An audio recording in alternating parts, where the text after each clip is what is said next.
महासचिव जी,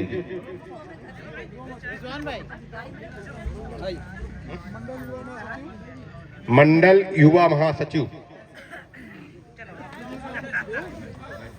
ले लीजिए कोई।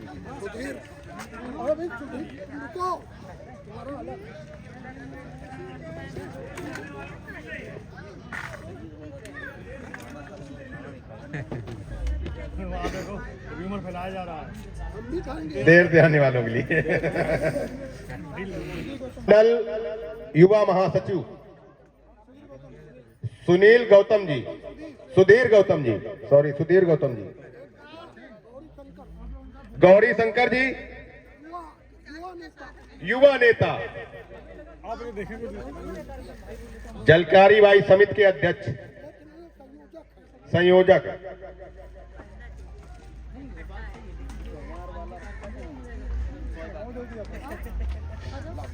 इधर पहले तुम आ जाओ यार, फिर वहाँ पे जाकर धमकी दोगी। धमकी मिलती है। रिकॉर्डिंग में आ गया इधर। सभी लोग आ जाइए, संगठन के सभी लोग।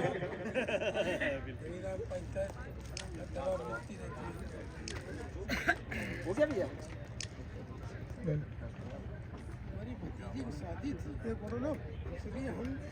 और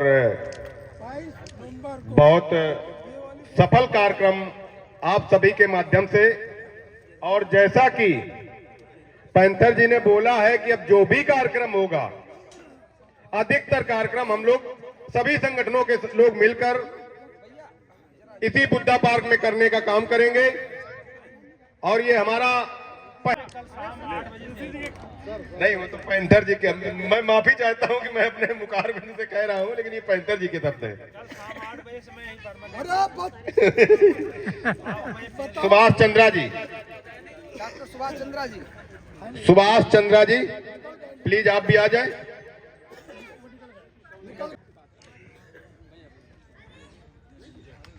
बहुत बहुत धन्यवाद। और अगली कड़ी में एलपीजी बनते जी हैं, चलिए। श्री राम गौतम जी आ जाइए, एडवोकेट श्री राम गौतम जी, बहुजन एकता सामाजिक संगठन के प्रदेश अध्यक्ष रवि राजपूत जी, सम्मानित करें।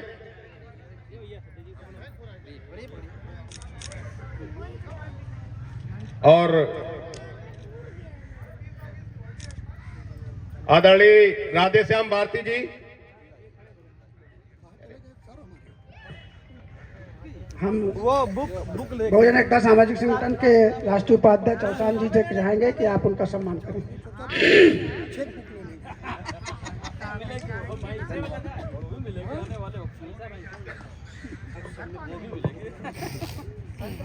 और अब मैं चाहूंगा कि बाकी के जो लोग बचे हैं, अभी हम जाने वाले नहीं, एक मिनट ऊपर आ जाइए। तो हम पूरा पैसा कुछ हमारी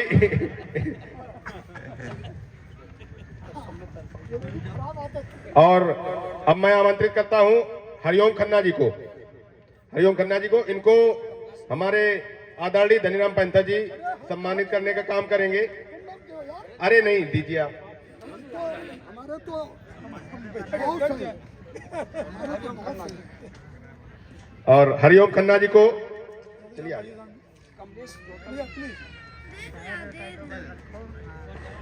इसके बाद राहुल देव यादव जी आ जाए, उनको भी हमारे माननीय पैंथर जी सम्मानित करेंगे। अब सबका आप ही करेंगे।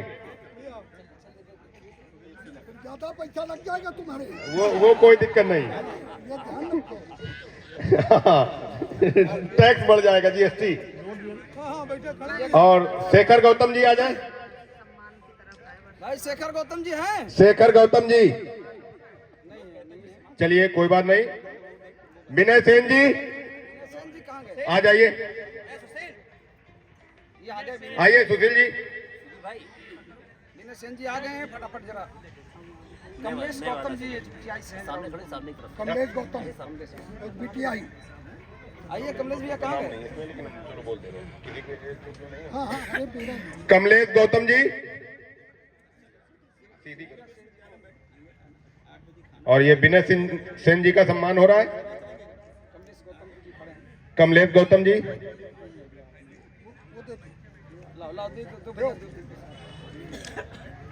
और अजीत यादव जी, जिला अध्यक्ष यादव महासभा। देर से आने के लिए उसको दे रहा है। हाँ, ये देर से आए हैं। पैंतर जी का कहना है कि ये देर से आ जाए हैं, इसलिए सम्मान के पात्र हैं। ऐसे देर आते रहे, देर से आते रहे, सम्मान पाते रहे। आइए अजीत यादव जी। शेखर गौतम जी, हर संडे को यहाँ पर जो कार्यक्रम होता है उसमें भागीदारी हर संडे को रहती है। शेखर गौतम जी आ जाइए। आइए राजेश जी, आप वेट करिए साथ में। शेखर भाई बहुत राजेश जी बहुत आपको बधाई। आप आइए। अरे तुम इधर यार, तुम इधर आते रहो क्यों, नहीं तो हम चक्कर खा के गिर पड़ेंगे। इसके बाद श्रवण कुमार जी, श्रवण कुमार बौद्ध जी, पूर्व अध्यक्ष भारतीय बौद्ध महासभा। दोनों लोग आइए, दोनों लोग आ जाइए, आप भी आ जाइए। सुधा गौतम जी आप भी आ जाइए, दोनों लोगों का एक साथ सम्मान हो जाएगा। आइए आइए। मैडम के बिना तो समझ लीजिए। अरे इसके बाद आरती राव जी, आरती राव जी। चलिए, नहीं पहले श्रवण कुमार जी का हो जाए। आइए, आप भी आइए। अरे मैं तो इधर पहले गुरु को आ जाइए आप दोनों लोग। हेलो, आओ सुशील जी। हेलो, हाँ बोलिए। उधर से भैया थोड़ा सा सुशील जी को। सुशील जी इनका सम्मान करेंगे संविधान के उद्देश्य का भेंट करके। अरे वो कहीं चले गए होंगे। बहुत बहुत धन्यवाद सुशील जी। और अब इसके बाद आरती राव जी। अरे बधाई का आरती राव जी, उन्हीं की बदौलत कार्यक्रम होगा। और रोते ज्यादा लोग इनके पास माल होता तो मरे जा रहे हैं।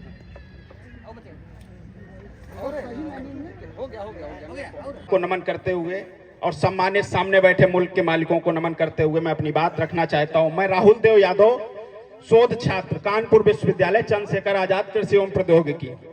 मैं उस विश्वविद्यालय में अगर पहुंचा हूं तो आज जिसको हम लोग संविधान मेला के तौर पे मना रहे, उस संविधान की ताकत से पहुंचा हूं। आप समझिएगा, नहीं तो ये राहुल देव यादव कहीं किसी लठैत कहीं भैंस चरा रहा होता। इसको बाबा साहब के संविधान में ताकत मिली, तब जाके ये विश्वविद्यालय के दरवाजे तक पहुंचा है। तो इसलिए आज भी इस संविधान में इतनी ताकत हो रही है और उसको समझना होगा। इसी ताकत के दम पे कापी कलम किताब की लड़ाई आज चल रही है। विश्वविद्यालय में पहुंच तो आप जा रहे हैं, लेकिन विश्वविद्यालय में जो शोषण हो रहा है उसको भी समझना होगा। पिछड़े समाज के लोगों से मैं कहना चाहता हूं, अगर संविधान में आर्टिकल 340 से 342 के बीच में अगर ओबीसी को मंडल कमीशन ना लागू होता तो 27% रिजर्वेशन नहीं मिलता, राहुल देव यादव जैसे लोग विश्वविद्यालय में नहीं पहुंचते। तो इसके लिए, क्योंकि मैं तो खुले हुए मंचों से कहता हूं कि राहुल देव को किसी गीता कुरान ने नहीं पहुंचाया विश्वविद्यालय, राहुल देव को संविधान ने विश्वविद्यालय में पहुंचाया है। ये संविधान की ताकत है। तो मैं अपनी बात तो बहुत सारे विद्वान लोग बैठे हैं, क्योंकि मैं समय भी बहुत कम है, तो मैं अपनी बस 2 लाइनों में अपनी बात करना चाहता हूं। ये रुतबा भी मुझे तेरे संविधान से मिला, ये रुतबा भी मुझे तेरे संविधान से मिला, ये सम्मान भी मुझे तेरे संविधान से मिला। औरों को तो मिला होगा मुकद्दर से जो, हमें तो मुकद्दर भी तेरे संविधान से मिला। बोलो बाबा साहब भीमराव अम्बेडकर, बाबा साहब भीमराव अम्बेडकर। जय जय जय जय जय भीम, जय जय जय जय जय भीम, जय भीम, नमो बुद्धाय, जय मूल निवासी। धनीराम पेंथर जी इस काम के इस मेला के आयोजक बने और इसकी अध्यक्षता माननीय रामबाल विद्यार्थी जी के नेतृत्व में रखा गया था। और इतना विशाल मेला लगा, जो पहली बार ये मेला लगा है, इसके लिए बहुत बहुत इस मेला में शामिल होने के लिए, इस मेला को लगाने वाले सभी को धन्यवाद के पात्र को आभार प्रकट करता हूं। साथियों, ये मेला क्यों लगा, इसके पीछे एक कहानी भी जुड़ गई है। चूंकि इस बुद्धा पार्क को 37 एकड़ में से 12 एकड़ ये शिवालय पार्क के बनाने के लिए कब्जा करने का प्रयास किया गया था। इसी में समाज के लोग, समाज के संस्थाओं और वकीलों की तरफ से बढ़ चढ़ के इस आंदोलन में शामिल हुए। ये 12 एकड़ के पार्क को सरकार के साथ साथ केडीए नगर निगम बैकफुट में गया। फिर मैंने सोचा इस पार्क को कैसे बचाया जाए। मैंने सोचा कि इस पार्क को कैसे बचाया जाए। फिर मैंने श्रमदान का रूप दिया। उसमें नवीन गौतम, आकाश बादल, कमल के द्वारा माननीय रामबाल विद्यार्थी जी के नेतृत्व में हमने कहा कार्यक्रम चलाया जाए। तब से लेकर अभी तक बराबर चल रहा है। फिर हमने कहा ये परंपरा भी होनी चाहिए, इस परंपरा को कैसे बढ़ाया जाए। फिर हमने कहा यहाँ कोई ना कोई, चूंकि मेला लगवाना था, हमारा चुनाव आ गया तो मेला का आयोजन हम नहीं कर सकते थे चूंकि समय का अभाव था, इसमें हमारे पास समय भी कम था। तो माननीय धनीराम पेंथर जी से मैंने कहा बड़े भाई इस मेला का चूंकि दुनिया का पहला मेला है और ये कानपुर में लगने जा रहा है, आपके नेतृत्व में समाज के लोग भी इकट्ठा होंगे, इस मेला को सफल बनाने के लिए आप लगा सकते हैं। हम लोगों ने जैसे सलाह दी, कहने लगे नहीं आपकी सलाह को बिल्कुल मानते हैं और प्रयास करेंगे। मैं धन्यवाद देना चाहता हूँ ऐसे महापुरुष को कि इस महापुरुष के द्वारा इतना विशाल मेला लगवाया, पहला दुनिया का मेला लगवाया, ये इतिहास में लिखा जाएगा। मैं इस मेला में आने वाले लोगों को, मेला में शामिल होने वाले लोगों को, आयोजन कराने वालों को सभी बधाई देता हूँ, धन्यवाद देता हूँ। धन्यवाद। मानवता का संदेश देने वाले महामानव भगवान गौतम बुद्ध को नमन करते हुए नारी के मुक्तिदाता, संविधान के भाग्य विधाता और इंसान को इंसान बनाने वाले ऐसे महामानव बाबा साहब को मैं नमन करती हूँ। और बहुजन समाज में जन्मे तमाम उन बहुजन महापुरुषों को मैं नमन और वंदन करती हूँ। हमारे बीच में बैठे परम पूज्य भंते जी, मैं उनको वंदना में करती हूँ और तमाम वक्ताओं ने स्पीच दी। और अभी हमारे बीच में काफ़ी लोग प्रबुद्ध जन जो बैठे हुए हैं। लेकिन मैं एक बात कहना चाहूँगी कि खाली संविधान दिवस मना लेने से कुछ नहीं होता है।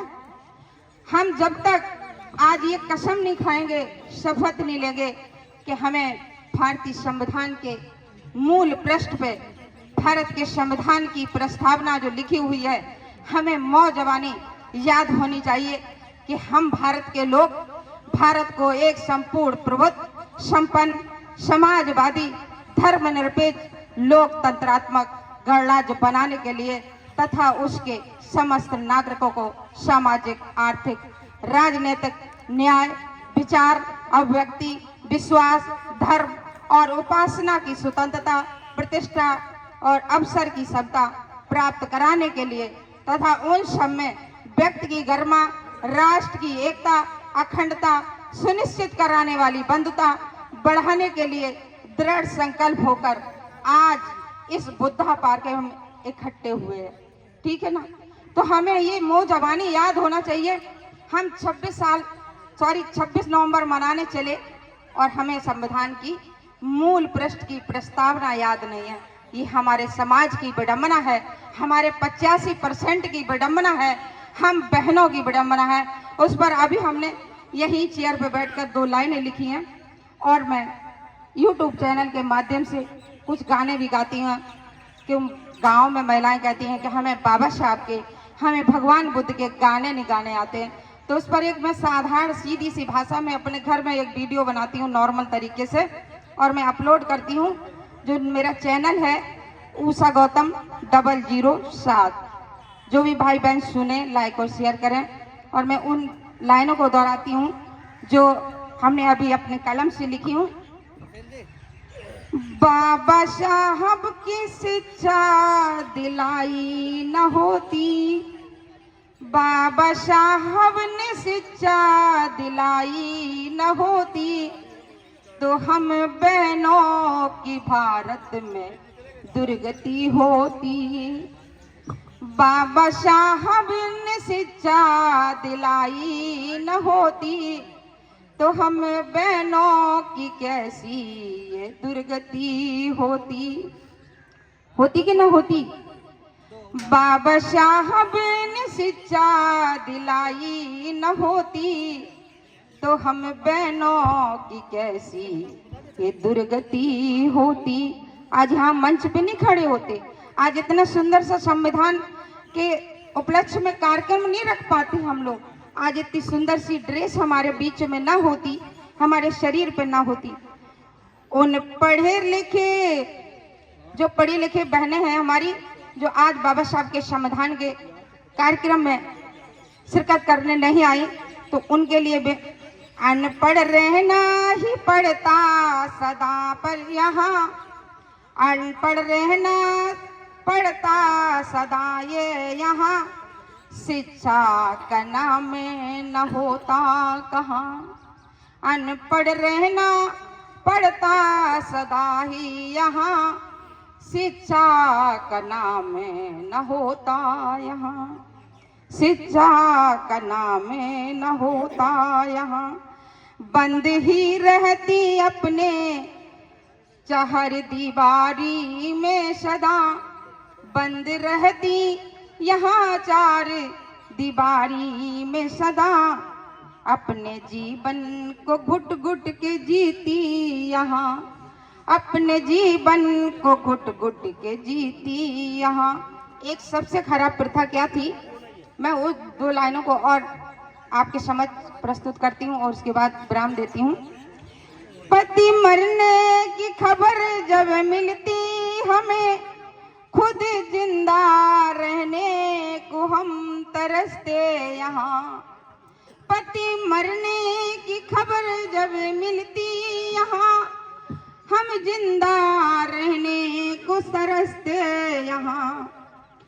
खुद जिंदा ही जलना पड़ता यहाँ, खुद जिंदा ही जलना पड़ता यहाँ। इस सती प्रथा की जैसी रीत अगर होती, ये सती प्रथा जैसी रीत होती, बाबा साहब ने शिक्षा दिलाई न होती, तो हम बहनों की कैसी ये दुर्गति होती, कि हम बहनों की कैसी ये दुर्गति होती, हम बहनों की कैसी दुर्गति होती। जय भीम, नमो बुद्धाय, बहुत बहुत साधुवाद। और मातृशक्ति को उनका हक, अधिकार और सम्मान दिलाने वाले डॉक्टर भीमराव अंबेडकर, मंच पर उपस्थित सभी विद्वज्जन और यहाँ पर उपस्थित सभी प्रबुद्ध लोग, आप सभी का हृदय से स्वागत एवं अभिनंदन है। आज हम लोग 76वें संविधान दिवस महोत्सव पर यहाँ पर उपस्थित हुए हैं। चूंकि कार्यक्रम के समापन की घड़ी है, इसलिए 2 मिनट में अपनी बात खत्म करने का प्रयास करूंगा।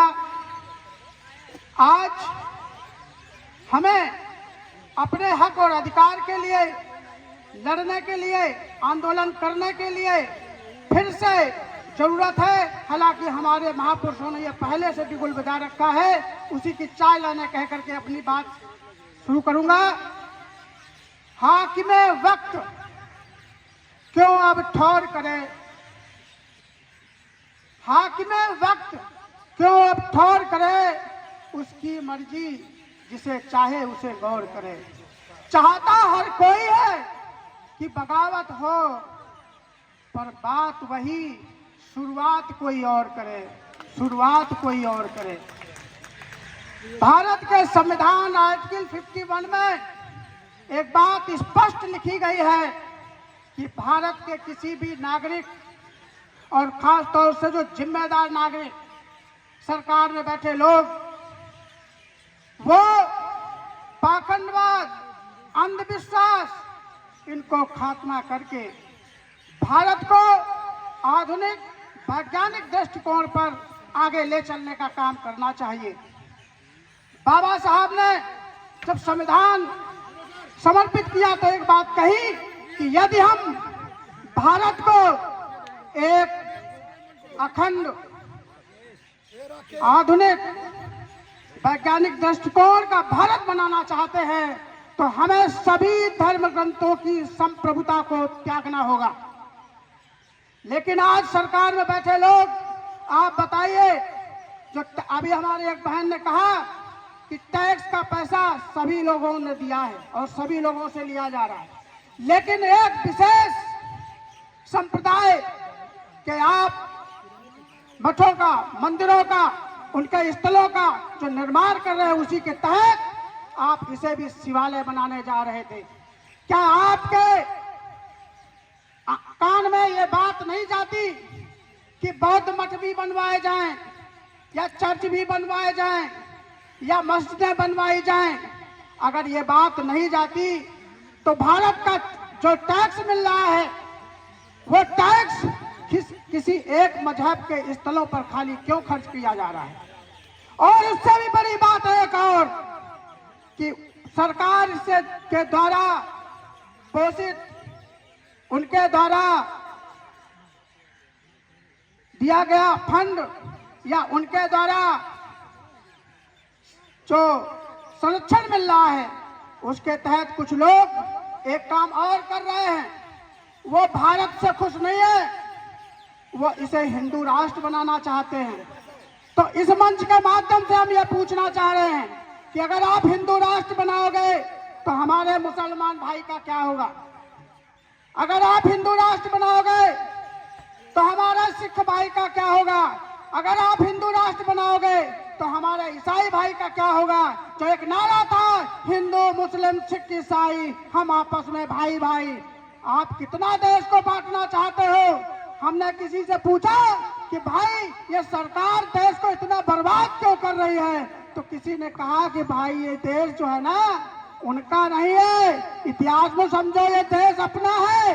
किसी तरीके से वो सरकार में आ गए हैं इसलिए उसे बर्बाद करने की बात कर रहे हैं। तो मैं कहना चाहता हूं कि ये भारत भारत है, भारत रहेगा और हिंदू राष्ट्र न कभी था और ना है और ना हम लोग इसे हिंदू राष्ट्र होने देंगे। अभी मनवादियों ने कहा, सरकार में बैठे कुछ लोगों ने कहा कि अगर 400 सीटें पार आ जाए तो हम संविधान सिर्फ ऊपर रहेगा, अंदर मनुस्मृति ला देंगे।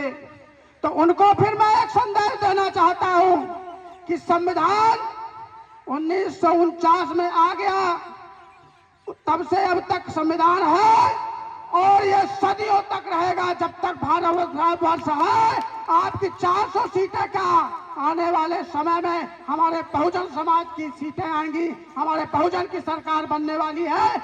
उसके तहत जैसे आदरणीय बहन मायावती जी ने अपने कार्यकाल में लगभग 10-15 हजार मूर्तियां बौद्ध स्थलीय बनवाए, ऐसी हम लोग कोशिश करें कि एक हमारी ऐसी सरकार आए जो कि बौद्ध स्थलों को, अम्बेडकर स्थलों को, ऐसे स्थलों को बनाया जाए। देश की हालत कैसी है, समय ज्यादा हो रहा है इसलिए 4 लाइनें कह करके अपनी बात खत्म करूंगा। देश की हालत पता कैसी है, जब सरकार आ गई देश की हालात को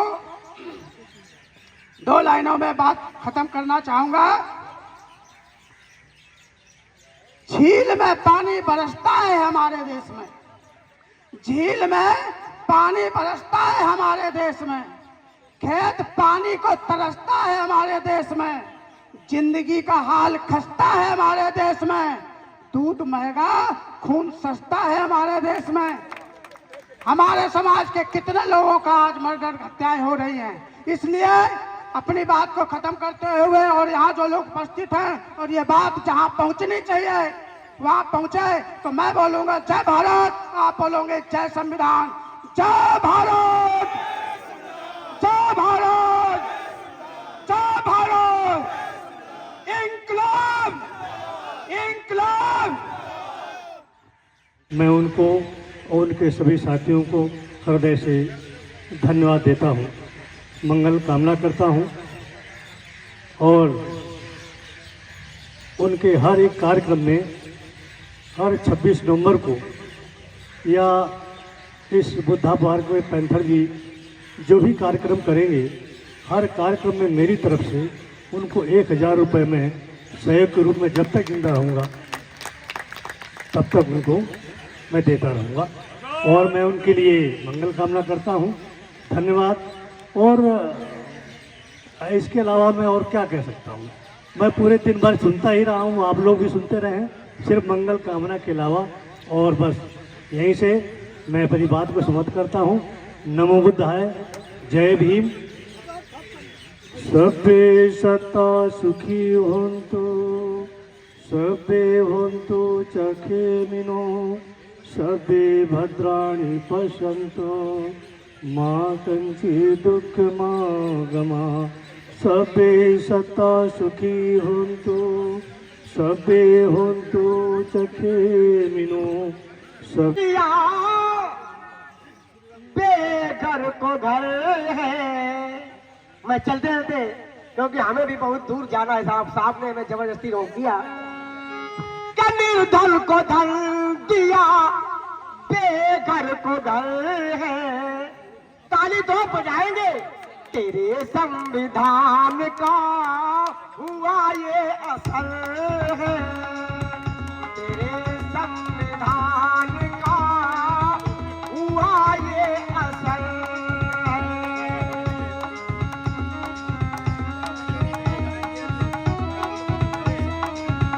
क्या निर्धन को धन दिया बेघर को घर है। आज बाबा साहब के अनुकंपा से सभी के घर हैं और सभी के पास जरूरत भर की दौलत है। क्या निर्धन को धन दिया बेघर को घर है। क्यों? तेरे संविधान का हुआ ये असर है।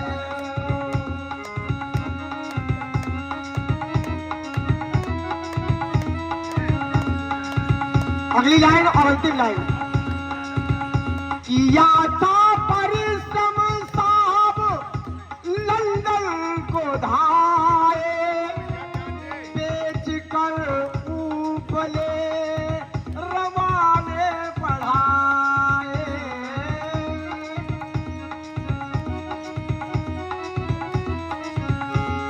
और बाबा साहब ने परिवार को छोड़ दिया, त्याग दिया बच्चों को ना ध्यान नारी पर है। तेरे संविधान का हुआ ये असर है।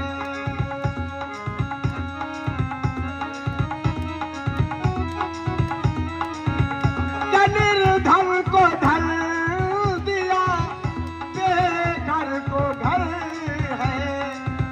तेरे संविधान का हुआ ये असर है। जय जय भी जय जय।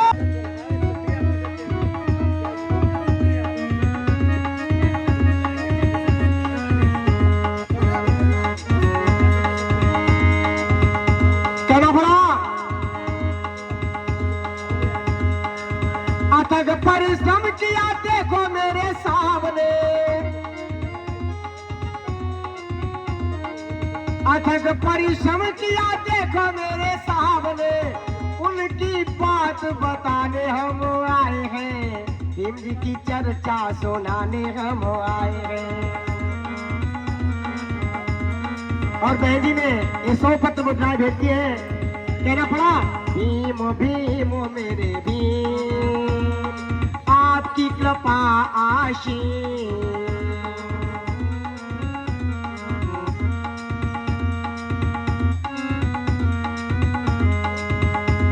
जय जय भीम। साथियों 2 लाइनें और गाना चाहूंगा। अर्पित किया। उसके बाद जब लोगों ने उनसे प्रश्न किया कि संविधान कैसा है, तो उनका संविधान तो बहुत अच्छा है, क्योंकि उन्होंने विश्व में जितने भी संविधान थे सबका अध्ययन करके अनुशीलन करके और बहुत उसमें से क्रीम उठा करके भारत के संविधान में रखा। लेकिन उन्होंने कहा कि अगर इसको लागू करने वालों की मंशा सही नहीं होगी तो ये संविधान कुछ काम नहीं कर पाएगा। साथियों आप ध्यान दें कि आजादी के पहले भी एक तबका ऐसा था जो इस फिराक में था कि किसी तरह से इस देश में पुनः मनुस्मृति का राज चले और उन सबकी बात मानी जाए और तमाम वंचित और अर्जक तबके के बहुजन और लोग जो हैं वो वंचित रहें, उपेक्षित रहें और एक दास और नौकरों जैसा जीवन जिए। इस फिराक में थे। उन्होंने आजादी की लड़ाई में कोई योगदान नहीं दिया, परंतु अपनी ऊर्जा इसी में लगाए रहे। और आजादी के बाद जब संविधान सौंपा गया तो कैसे सौंपा गया संविधान, कैसे सौंपा गया? जिस व्यक्ति ने राष्ट्रपति बनने के बाद 101 ब्राह्मणों के पैर धो करके पानी पिया, यानी वो संविधान ब्राह्मणवाद की झोली में पड़ गया। इसलिए आज देश की ये स्थिति है कि व्यक्ति जो संवैधानिक स्तर पे बैठा हुआ है, जो कॉलेजियम से चुन के जाता है, भारतीय न्यायिक आयोग की व्यवस्था है संविधान में, बाबा साहब ने की है, लेकिन उससे जज नहीं चुने जाते और कॉलेजियम से सिफारिश से ज्यादातर वही अनर्जक वर्ग के लोग और लुटेरे वर्ग के लोग वो बन के जाते हैं और ऐसा जजमेंट करते हैं कि जो अभी हरदयाल लाल जी ने बताया, हमने एक शोध पत्र जारी किया था अयोध्या के बारे में, उसमें साफ है, ह्वेन सांग ने और कई लोगों ने लिखा था कि ये बौद्ध स्थल है और वहां पर ह्वेन सांग को करीब 100 बौद्ध विहार भग्न रूप में देखने को मिले थे और साकेत नाम था बौद्ध स्थल, और खुदाई में भी बौद्ध मिले, हर जगह खुदाई में बुद्ध मिलते हैं। लेकिन उन्होंने कहा कि आस्था के हिसाब से दे दिया निर्णय जजों ने, आस्था के हिसाब से कोई संविधान किस लिए लिखा गया, संविधान के हिसाब से निर्णय देना चाहिए था। और आज संविधान के विपरीत कार्य हो रहा है, क्योंकि संविधान की धारा 13 में अधिनियम में लिख दिया गया था कि आज से पहले जो नियम कानून थे वो सब समाप्त माने जाएं, लेकिन लोग मनुस्मृति के हिसाब से अपना जजमेंट दे रहे। राजस्थान का 4-5 साल पहले का भौरी देवी केस आपको याद होगा, तो जज ने लिखा कि जिस पर बलात्कार का आरोप लगाया गया है वो ब्राह्मण है, भौरी देवी अनुसूचित जात की है, जब उसको छू नहीं सकता तो बलात्कार कैसे कर सकता। समझ लो, ये मनुस्मृति के हिसाब से निर्णय दिए जा रहे हैं। तो साथियों, आज देश का संविधान खतरे में है और बहुजनों की आबरू खतरे में है। हमें ये गर्व है कि हमको एक ऐसा व्यक्ति मिला है धनीराम पैंथर के रूप में। आप सब लोग धनीराम पैंथर की अगुवाई में आंदोलनों में भाग लें। अभी इस बुद्धा पार्क में जो अपघात किया था लोगों ने, तो धनीराम पैंथर के पीछे आप सब लोगों ने जो आंदोलन किया उसका ये रिजल्ट निकला कि सरकार को अपनी बात वापस लेनी पड़ी। और सचेत रहिए, क्योंकि फिर से लोगों को मनुस्मृति लागू करने में पूरा ये लगे हुए हैं आरएसएस के जो अधीनस्थ सरकारें हैं। आप लोगों से निवेदन है कि तरह तरह की बातें आती हैं। धनीराम जी ने वो पीड़ा बताई कि ये धन लेते हैं, पैसा लेते हैं, परंतु ये हमारे समाज में एक बहुजन रत्न के रूप में प्रतिष्ठापित हैं। और हम आप लोगों से अपील करते हैं कि जैसे खेड़ा आंदोलन में सरदार पटेल को सरदार की उपाधि महिलाओं ने दी थी, आज हम सब लोगों से ये उम्मीद करते हैं कि हाथ उठा करके भाई धनीराम को बहुजन रत्न की उपाधि हमारे समाज दे रहा है। बहुजन रत्न भाई धनीराम पैंथर जी, और सरकार पद्मश्री इसके लिए नामित करती है, लेकिन वहां तक पहुंचते पहुंचते पता नहीं उनका वही रवैया लागू हो जाता है। चूंकि बहुत से लोग बोलने को हैं और बहुत कहने की बातें थी, लेकिन पुनः इस बात को कहते हुए कि इतना उत्तम भारतीय संविधान और अपने जो रविदास, कबीर और बुद्ध जी के सब उसमें शिक्षाएं लेकर के बनाया गया, और विदेशों में हमारे लोगों की बहुत चर्चा होती है। हम करीब 16 देश गए, वहां पर बुद्ध जी के बारे में बहुत चर्चा होती है, डॉक्टर अंबेडकर के बारे में बहुत चर्चा होती है, लेकिन रामकृष्ण देवी देवताओं को कहीं चर्चा नहीं होती है। तो संविधान को लागू करने वाले इस समय आरएसएस के लोग, ब्राह्मणवादी लोग हैं, उनसे सचेत रहना है और ये शिक्षा को बर्बाद कर देना चाहते हैं। जापान एक लड़की की शिक्षा के लिए आपने देखा होगा कि कई साल तक खाली ट्रेन चलाती रही एक लड़की का ले जाने के लिए। तो शिक्षा का ये महत्व है और ये लोग शिक्षा को महत्व नहीं देते हैं, क्योंकि स्त्री शूद्रों अधिकाम शिक्षा केवल मिलना चाहिए। 3% लोगों को बाकी शिक्षा लिखी नहीं है और बीएचयू को टारगेट दिया गया है कि देखिए समाज में किस तरह से मनुस्मृति लागू हो और सर्वमान्य हो। इसी बात के साथ और हम पुनः सभी आयोजकों को, भाई धनीराम को, आए हुए लोगों को धन्यवाद देते हुए अपनी बात समाप्त करते हैं। जय भारत, जय भीम।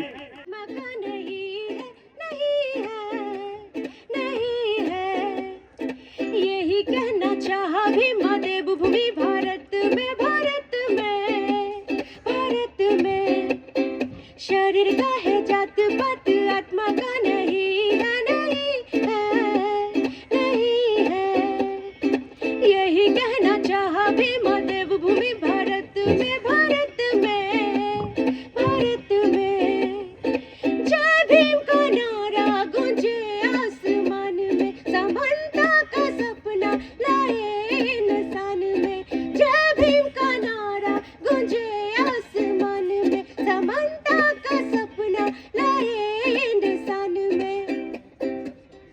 अंधियारे में दीप जलाया, नए का रास्ता दिखलाया। बढ़ो बढ़ो जागो सब मिलके, उन्होंने यही है सबको समझाया। अंधियारे में दीप जलाया, नए का रास्ता दिखलाया। बढ़ो बढ़ो जागो सब मिलके, उन्होंने यही है सबको सिखाया। जो टूटा था, जो बिखरा था, जिसने हारा कभी नहीं था।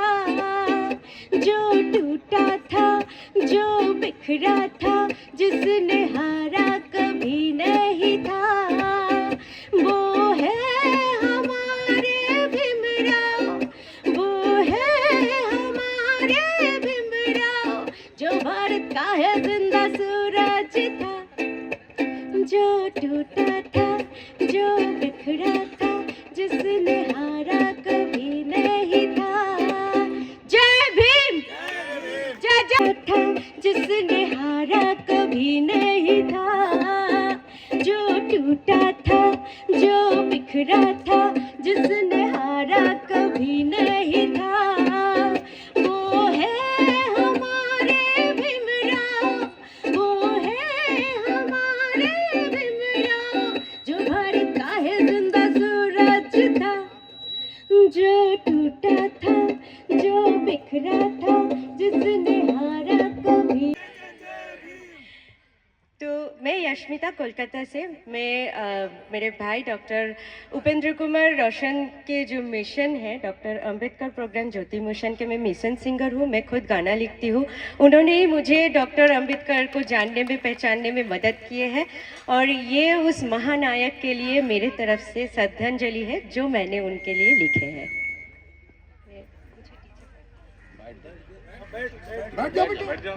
कुर्सी पे बैठो।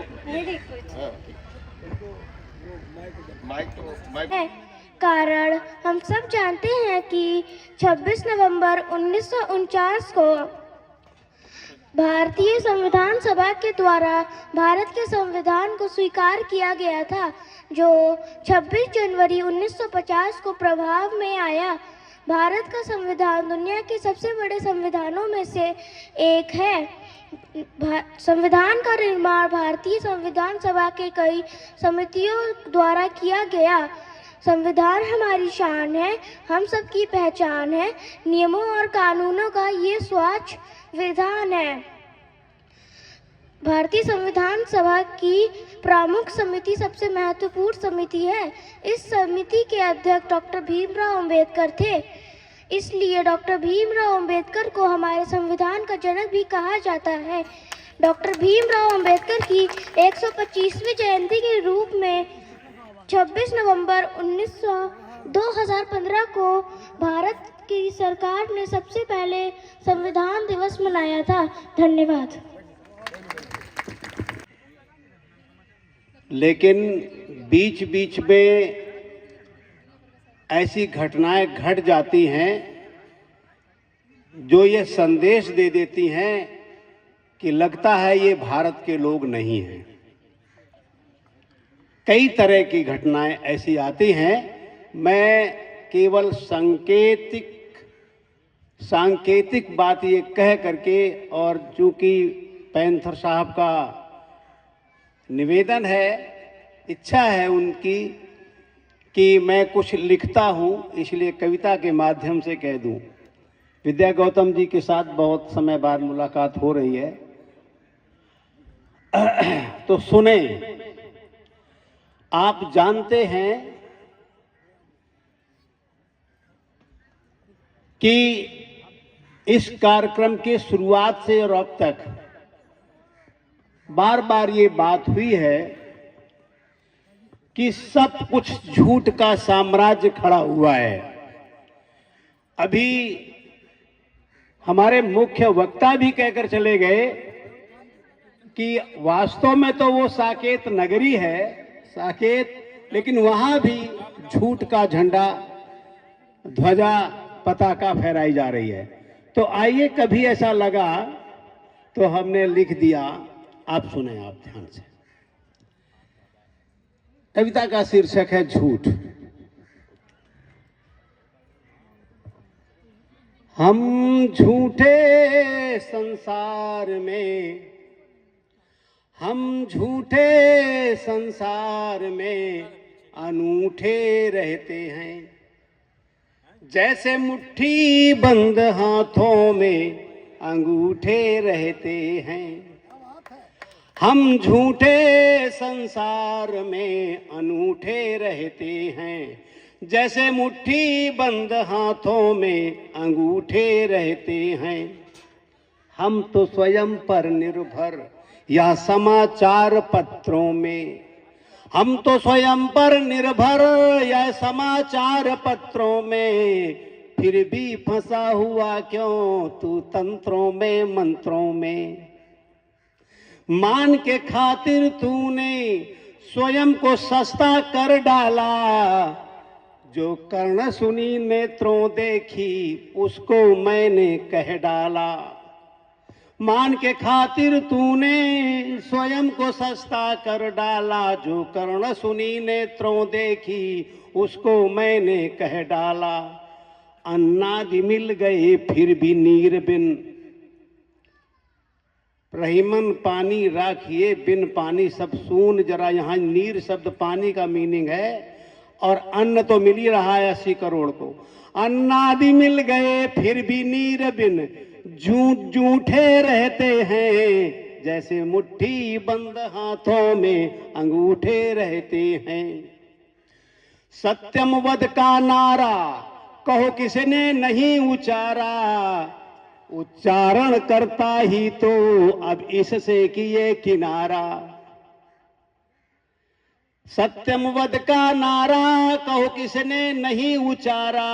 उच्चारण करता ही तो अब इससे किए किनारा। विषपूर्ण हो तुम तो, विषपूर्ण हो तुम तो अमृत का लेप लिए हो। जियो और जीने दो का उद्घोष दिए हो। विषपूर्ण हो तुम तो अमृत का लेप लिए हो। जियो और जीने दो का उद्घोष दिए हो। बहुत गया फुसलाया, कल काहे के लिए ऐसा करते रहते हो। आराम करो। बहुत गया फुसलाया फिर भी रूठे रहते हैं। जैसे मुट्ठी बंद हाथों में अंगूठे रहते हैं। अंतिम बंद। हमारे लोगों को बहुत कष्ट मिलता है लेकिन नहीं मुंह खोलते, उन पर है ये। विशेषकर राजनीतिक प्रतिनिधियों के संबंध में। दुख दिए दम न कसें, दुख दिए दम न कसें। ऐसे बहुत से साथी। सभी एमपी हैं, एक एमपी अपना गिलास लेकर आता है पार्टी में। सभी एमपी हैं, पार्टी में आए हैं, एक एमपी अपना गिलास लाता है अलग से साथ में। दुख दिए दम न कसें। ऐसे बहुत से साथी। मार पड़ती है पर उनको ना बतलाना जो तेरे खने हैं साथी। बस मिली दधीची की हड्डी फूले नहीं समाते। या वज्र स्वयं को हजम करे तनिक नहीं शर्माते। ऐसा जब से जाना सरस, ऐसा जब से जाना सरस बेखटके रहते हैं। जैसे मुट्ठी बंद हाथों में अंगूठे रहते हैं। हम झूठे संसार में अनूठे रहते हैं। जैसे मुट्ठी बंद हाथों में अंगूठे रहते हैं। धन्यवाद। जारी है और पैंथर साहब जैसा मैंने अपने जीवन में नहीं देखा। मैंने बहुत जिलों में मुझे जाना होता है, लेकिन मैं चाहूंगा कि इनके लिए एक ताली बजाएं, फिर मैं मुद्दे पे आता हूं। साथियों, संविधान, मैं माननीय उच्च न्यायालय में अधिवक्ता हूं, संविधान पे ही बात करने के लिए आया हूं, लेकिन एक बात की शुरुआत मैं थोड़ा अलग से करना चाहता हूं। साथियों, आज से क्या, ईसा से 1500 साल पहले एक विचारधारा भारत की तरफ आई। उस विचारधारा ने यहाँ आकर के देखा कि इस देश के लोग बहुत मासूम हैं, बहुत मेहनती हैं, बहुत साफ सुथरे हैं, झूठ नहीं बोलते, और उनको लगा कि इनको रूल करने के लिए क्या करना चाहिए। तो उन्होंने यहाँ पर डर पैदा किया। और आप लोग जब बहुजन महापुरुषों को पढ़ेंगे तो डर का दूसरा नाम धर्म होता है, आस्था होती है। और तमाम जो अभी पैंथर साहब या तमाम यहाँ वक्ता बोल करके गए हैं, आप लोगों ने देखा होगा दान बहुत अच्छा दिया जाता है। कहाँ दान दिया जाता है? कल झंडा भी फहराया गया है, और उस जगह पे फहराया गया है जहाँ का मूल नाम साकेत है, जो कि बौद्ध नगरी थी। उस झूठ पर भी झंडा फहराया, उस सच को ऊपर एक झूठ का झंडा फहराया गया है। मैं समझ रहा हूं कि इशारों में बात हो तो बेहतर होगा। तो साथियों, मैं संविधान की बात इसलिए करना चाहता हूं कि मैं ये चाहता हूं कि इस देश का संविधान, हम तमाम साथी अभी बोल करके गए होंगे कि 1949 में आज ही के दिन संविधान बनकर तैयार हुआ था और इसलिए संविधान दिवस मनाया जाता है। लेकिन मैं ये चाहता हूं कि इस देश के हर बहुजन के यहाँ एक संविधान की पुस्तक हो। बाकी तो देश को चलाने के लिए है, लेकिन समाज सुधारने के लिए कुछ आर्टिकल्स हैं, कुछ अनुच्छेद हैं। जैसे अनुच्छेद 15, अनुच्छेद 17, अनुच्छेद 25 और खासकर अनुच्छेद 51। अनुच्छेद 51 ये कहता है कि हम तर्क की बात करेंगे, विज्ञानवाद की बात करेंगे। मैं ये बताना चाहता हूं कि संविधान संकट में है। संविधान क्यों संकट में है, इसको आप समझिएगा। आप बताइए कि क्या तर्क की बात होती है? आप लोग तमाम प्रैक्टिकल बातें करके जो डर दिखाया जा रहा है और जिस डर के नाम पर वसूला जा रहा है और जिस डर के नाम पर एक वर्ग को डरा करके 20% पॉपुलेशन को इस देश का दुश्मन बता करके 80% पॉपुलेशन के ब्रेन को कंट्रोल किया जा रहा है और अपने सत्ता लाभ लिया जा रहा है। और जो ईसा से 1500 पूर्व ईसा से 1500 साल पहले आए थे, वो 4% पॉपुलेशन, 3% पॉपुलेशन इस देश के 97% पॉपुलेशन को रूल कर रही है, और वो भी पाखंडवाद के दम पे। मैं समझ रहा हूं मंचासीन लोग समझ रहे हैं और आप लोग भी समझ रहे होंगे। आप इस बात को समझिए कि अगर अनुच्छेद 51 का पालन नहीं हो रहा है तो क्या ये संविधान के विपरीत नहीं है? या सामान्य भाषा में हम लोग देशद्रोह तो कह ही सकते हैं। अगर इस देश के संविधान को आप नहीं मानते हैं तो देशद्रोही है। और सत्तासीन लोग ये कर रहे हैं, और पावरफुल जो 4% लोगों की 4% लोगों की पॉपुलेशन है वो करवा रही है। अनुच्छेद 15 की बात कर रहा हूं साथियों।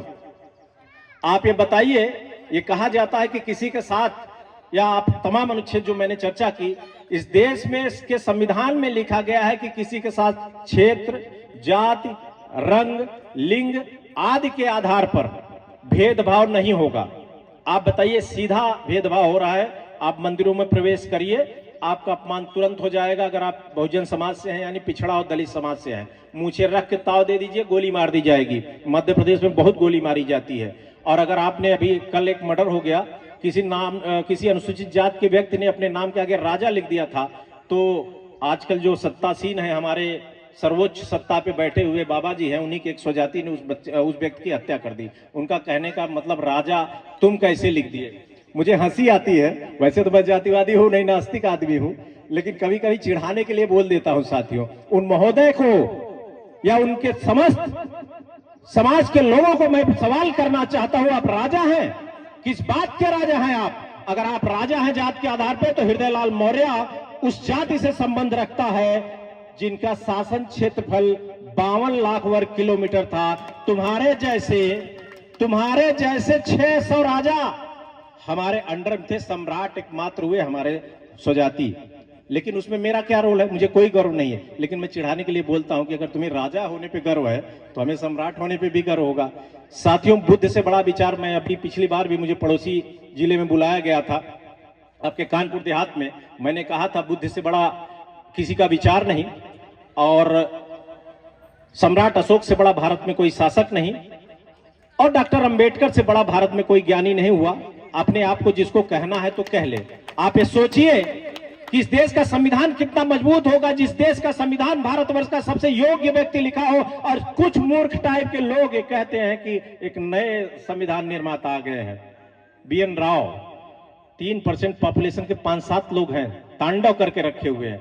क्योंकि हमारे लोग बहुत सीधे लोग होते। मैंने देखा है, मेहनत कश जातियां बड़ी सीधी होती है, मेहनत की बात करते हैं, वोकल नहीं होते, बड़ा अच्छा बोल नहीं पाते हैं, इसलिए उनको उनके ब्रेन पे कब्जा किया गया। चमत्कार की बातें, धर्म में चमत्कार की बातें होती रहती हैं। आप ये सोचिए, जो हम लोग डरे हुए हैं ना, वो हमारे ऊपर इसलिए रूल कर रहे हैं क्योंकि हम डरे हुए हैं। हमें नहीं पता है डॉक्टर अंबेडकर का संविधान हमें क्या अधिकार देता है, हमको नहीं पता है। अभी गेहूं चावल की बात नहीं करूंगा, वो आप लोग समझ लीजिए, मुझे नहीं पता है। लेकिन इस चीज को आप जानिए कि आप सुबह उठिए, ट्रेन टीवी चलती है, कैसे आपके ब्रेन पे कब्जा होता है। कहीं भी आया तो घंटा बज रहा है, तमाम हर सीरियल में चल रहा है, चमत्कार हो रहा है, प्रभु आ रहे हैं, जा रहे हैं, उन्हीं की कहानी।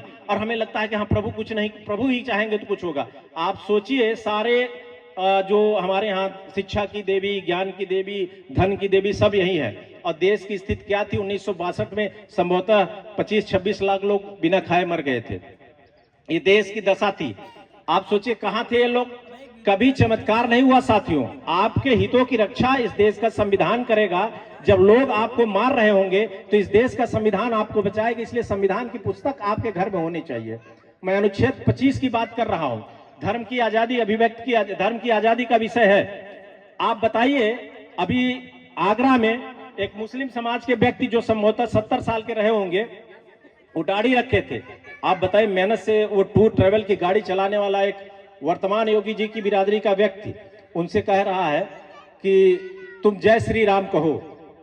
आप बताइए, कोई अल्लाह अकबर कहे, कोई जय श्री राम कहे, कह सकता है? कोई नमो बुद्धाय कहे, कह सकता है? जैन वाले अपनी जय कर सकते हैं, बुद्ध वाले अपनी जय कर, सिख बोल सकते हैं, वो कर सकते हैं। किसी को ये अधिकार इस देश का संविधान नहीं देता। मैं बार बार संविधान किस लिए बात कर रहा हूं कि इस देश का संविधान जितना महान है, दुनिया में इतना महान संविधान किसी ने नहीं दिया। और इस देश के महान संविधान रचयिता को भी आज गाली दी जा रही है। और कौन है? मैं बहुत ईमानदारी से बोल रहा हूं, वही 3% लोग हैं जिसको पैंथर साहब कुछ कह रहे थे, एंटीना। मैं बहुत कम बोलता हूं क्योंकि माननीय उच्च न्यायालय में अधिवक्ता हूं तो थोड़ा सॉफ्ट शब्दों का प्रयोग करता हूं। आग इधर भी उतनी ही है, शायद पैंथर साहब से कम आग इधर नहीं है। इसीलिए मैं भी घूम करके अपने लोगों को जागरूक करने का प्रयास करता हूं। लेकिन मैं साथियों एक चीज और कहूंगा। मैं पहले, मुझे बड़ी घृणा थी मनुस्मृति से। मुझे लगा यार डॉक्टर अंबेडकर ने जलाया होगा तो बड़ी गंदी चीज होगी। हमने खरीदा मनुस्मृति, हमने पढ़ा मनुस्मृति। हमने कहा ये पढ़नी चाहिए प्रत्येक, जैसे देश के सभी लोगों को संविधान पढ़ना चाहिए, वैसे इस देश में हमें लग रहा है सारे लोग एक बार मनुस्मृति खरीदें। अब आपको लग रहा है कि अरे इसको लोग नफरत क्यों करते हैं? जब आप पढ़ेंगे ना तो उसमें कुछ अच्छी चीजें भी मिलेंगी, लेकिन जितनी अच्छी मिलेंगी उससे कई गुना ज्यादा गंदी चीजें मिलेंगी। और तब आपको एहसास होगा कि डॉक्टर अंबेडकर ने इस देश में मनुस्मृति क्यों जलाया था। आप ये सोचिए, वो लोग कितने जहरीले होंगे जिन्होंने इस देश में एक बहुसंख्यक समाज, 80% समाज को बर्बाद करने के लिए, नीचा दिखाने के लिए एक पुस्तक लिख डाली और कहा कि ईश्वर ने लिखा है। इस दुनिया में कोई पुस्तक किसी ईश्वर ने नहीं लिखा है। साथियों, मैं ये कहना चाहता हूं कि आप लोग पढ़ें जरूर डॉक्टर अंबेडकर के। मैं इससे पहले भी तमाम बातें हर मंच पे बोलता हूं। डॉक्टर अंबेडकर के सिद्धांत, शिक्षित बनो, संगठित रहो, संघर्ष करो। और महामानव गौतम बुद्ध के विचार, आप बताइए, महामानव गौतम बुद्ध ने कहा था मैं ईश्वर नहीं हूं, लेकिन लोग उनको ईश्वर मानते हैं। ईश्वर मत मानिए, उन्होंने जो विचार दिया उसको मानिए। आज पूरी दुनिया में बार बार एक मन से बार इसलिए बोलता हूं कि कोई चीज बार बार कही जाती है तो दिमाग में आती है। आप बताइए, अभी कुछ 100 साल पहले इस्लाम का जन्म हुआ, इस्लाम पूरी दुनिया में फैल गया, विचारों से फैल गया। बौद्धिज्म की भी एक लिमिट है, शायद 2500-2600 साल पहले भी ही बौद्धिज्म का विकास हुआ और पूरी दुनिया में बौद्धिज्म फैल गया। कम से कम 50 देशों में इस्लाम भी है, 50 देशों में बौद्धिज्म भी है। लेकिन ये सोचिए, जो हवा में उड़ जाते हैं, जिनकी पुस्तकों में सब लिखा है, इस देश में कोई आविष्कार उन्होंने नहीं किया, लेकिन आप अगर बोलेंगे ना तो आपके खिलाफ अभी मध्य प्रदेश में IAS संतोष वर्मा जी ने कुछ बोल दिया, और वही बोला जो इस देश का संविधान कहता है। इस देश में माननीय उच्च न्यायालय में हूं, बार बार इसलिए रिपीट करता हूं कि लोग आते हैं शादियां करने, बच्चे आ जाते हैं, उसमें 21 साल की लड़का होना चाहिए और 18 साल की लड़की होनी चाहिए। किसी जात धर्म की हो सकती है, वो कर सकता है शादी। इस देश का कानून कहता है, इस देश का हाई कोर्ट, सुप्रीम कोर्ट कहता है और परमिशन भी देता है। लेकिन चंद लोगों ने उसी शब्द का कैसा इंटरप्रिटेशन किया, सारे पागल इकट्ठा होकर के वो 3% वाले जो 1500 ईसा पूर्व आए थे, वो इस समय तांडव कर रहे हैं। उन्होंने कौन सा गैर संवैधानिक कर दिया? अगर किसी की ताकत हो, कोई 18 साल की बच्ची और 21 साल का लड़का अपना शादी करना चाहता है तो किस देश का कोई भी व्यक्ति अगर रोक करके दिखाए, हाई कोर्ट खड़ा है, सुप्रीम कोर्ट खड़ा है, वो शादी करने से कोई नहीं रोक सकता। लेकिन ये चंद मनुवादी लोग IAS संतोष जी के खिलाफ जहर उगल रहे हैं, गाली दे रहे हैं। वो जानते हैं कि हमारी कौन सोई हुई है, अगर जाग रही होती तो इन चंद लोगों में इतनी औकात नहीं थी। कहां से कहां भागते पता नहीं चलता। तो साथियों, मैं ये कहना चाहता हूं कि आप इस देश का संविधान पढ़िए और अपने लोगों को जगाइए। मैं बीच बीच में मंचों से ये भी कहता हूं कि यहाँ जो आए हैं वो जागरूक लोग हैं। हम लोग जाएंगे खा के सो जाएंगे, ऐसे नहीं काम चलेगा। हम जाएं, अपनी बातें लोगों को बताएं ताकि समाज में परिवर्तन हो। हम परिवर्तित हो गए, हम जागरूक हो गए तो पूरी दुनिया नहीं परिवर्तित हो गई। हमारा समाज बहुत अभी पीछे है। इन्हीं शब्दों के साथ मैं अपने वाणी को विराम देना चाहूंगा। बहुत बहुत धन्यवाद, बहुत बहुत आभार। जिन्होंने हमारे देश की दशा और दिशा दोनों को बदल कर रख दिया है। हम बना तो नहीं सकते संविधान को, परंतु बचा तो सकते हैं। आज देश के अंदर ऐसी ताकतें काम कर रही हैं जो संविधान को तोड़ना, उसकी आत्मा को तोड़ना और उसके मुख्य बातों को तोड़कर अपना कब्जा करना चाहते हैं। मेरी चंद शब्दों में सिर्फ यही एक गुजारिश है कि संविधान को बचाने के लिए जो कुछ भी हम कर सकते हैं उसको करने के लिए हमें आगे आना जरूरी है। यदि अब नहीं तो फिर कभी भी नहीं। हालात बदलते चले जा रहे हैं, चाहे वो दलित हो, पिछड़ा हो या हम अल्पसंख्यक लोग हों। हमें जीने के लिए मशक्कत करनी पड़ रही है, केवल पैसे कमाने के लिए नहीं। ये साबित करने के लिए भी कई बार हमें कोशिश करनी पड़ती है कि हम इस देश के, हम भारत के लोग हैं, क्योंकि हमारी चीजों को छीना जा रहा है। हमारी पूजा पद्धति के तरीके को बदलने की कोशिश की जा रही है। वो हम पर हावी होते जा रहे हैं। संविधान को, जो हमें संविधान अधिकार देता है, उन अधिकारों को भी वो लोग छीनने की कोशिश कर रहे हैं। लेकिन बहुत बार हम कोशिश करते हैं, बातें करते हैं कि हम संविधान बचाएंगे, संविधान के लिए मर मिटेंगे। वो वक्त आ चुका है कि हम अपने संविधान को बचाने के लिए उन रास्तों को जो बाबा साहब ने हमें सिखाया है, उन्हें पूरी रीति से लागू करने के लिए एक बार फिर से हमें और आपको जरूरत है। कई बार हम कहते हैं बाबा साहब ने उन रास्तों को बताया जिस पर हमें चलना है, केवल बातें करके नहीं, परंतु उन पर हमें चलकर अपने जीवन को व्यतीत करना है, ताकि हम इन्हें मुंह तोड़ जवाब दे सकें, संविधान की रक्षा कर सकें, संविधान को बचा सकें और जो जिंदगी हमें जीना चाहिए उसे अच्छी रीति से जी भी सकें। हमें जीने नहीं दिया जा रहा, इसलिए जरूरत है एक बार फिर से आइए उठ खड़े हों और अपने तरीकों को जो बाबा साहब ने सिखाया है उसे माने। धन्यवाद।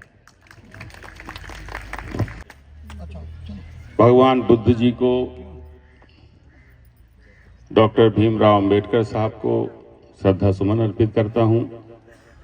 मंच में तमाम प्रबुद्ध लोग बैठे हैं, इन्हें भी, हमसे उम्र में बड़े लोग भी बैठे हैं, उन्हें भी प्रणाम करता हूं। मेरे सामने बैठे मेरे इस परिवार के सभी आदरणीय बुजुर्ग, मेरी माँ, मेरी बहनें, मेरे सभी नौजवान साथी, मेरे छोटे बच्चे और बेटियां, आप सभी को आज के इस संविधान दिवस की बहुत बहुत शुभकामनाएं देता हूं और बधाई देता हूं। बहुत देर से बहुत सारे लोगों के विचार हमने भी सुने और आप भी सुन रहे हैं। बार बार इस मंच से अपील भी की जा रही है, आइए प्लीज, बार बार इस मंच से अपील भी की जा रही कि जो लोग खड़े हैं वो आकर बैठ जाएं ताकि खाली कुर्सियां भर जाएं। लेकिन जो लोग भगवान बुद्ध के बारे में नहीं सुन सकते, जो अंबेडकर साहब की बातों को नहीं सुन सकते, जो मन से कही गई बातों को सुनना और समझने के लिए तैयार नहीं है, मेरा मानना है कि वो निश्चित रूप से उस रास्ते पर नहीं चल सकते जो हमें रास्ता अंबेडकर साहब ने दिखाया है। मैं उनसे फिर एक बार कहता हूं कि आप आइए और आकर के यहाँ बैठिए। एक ऐसे वक्ता जो बाहर से चल के आए हैं, जो आपको न जाने कितनी बातें बताएंगे, कितनी ज्ञान की बातें बताएंगे, उन्हें सीखना भी बहुत ज़रूरी है और सुनना और समझना जरूरी है। देखिए, जो कुछ पॉलिटिकल सिनेरियो है आज, वो आप देख रहे हैं।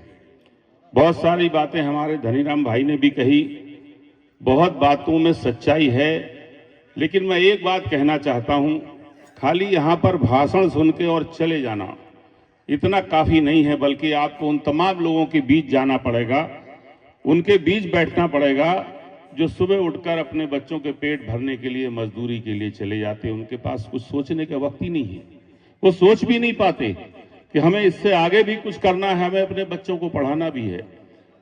वो तमाम लोग जो सुबह उठकर खाली इस बात की चिंता करते हैं जब शाम को लौट के आएंगे, मजदूरी करके आएंगे तो हमारे बच्चों का पेट भरेगा। पेट से बड़ी तो कोई और समस्या हो ही नहीं सकती, पहली समस्या पेट ही होती है। और जब पेट से बाहर निकलता है तो अपने बच्चों की शिक्षा की चिंता करता है, लेकिन जब पेट में ही उलझा रहेगा तो आगे कैसे बढ़ेगा। सरकार जो है उसे हटाना है, और ये मनसा पूरी तरीके से आप सब लोगों को पता है, आप सब जान भी रहे हैं और समझ भी रहे हैं। ये सरकार हटेगी कैसे, इस पर चिंतन बहुत जरूरी है। और हटाने का सिर्फ और सिर्फ एक तरीका है कि हमारे डॉक्टर अंबेडकर साहब के दिखाए रास्ते से कोई आदमी भटकने ना पाए। ये पैगाम डॉक्टर साहब का लेकर के हम लोग एक एक आदमी तक जाएं। जो आदमी इसके पास वक्त नहीं है, हम वक्त निकाल के उसके पास जाएं। जब वो मजदूरी करके घर लौटे तब उसके पास जाकर उसे बताएं कि कैसे हमें बदलना है। जब हिंदुस्तान की आजादी की जंग लड़ी गई तो जिन लोगों ने शहादत दी उनके मन में सपना था जब देश आजाद होगा, देश में देश के लोग राज करेंगे तो हमारे देश में कोई भूखा नहीं सोएगा।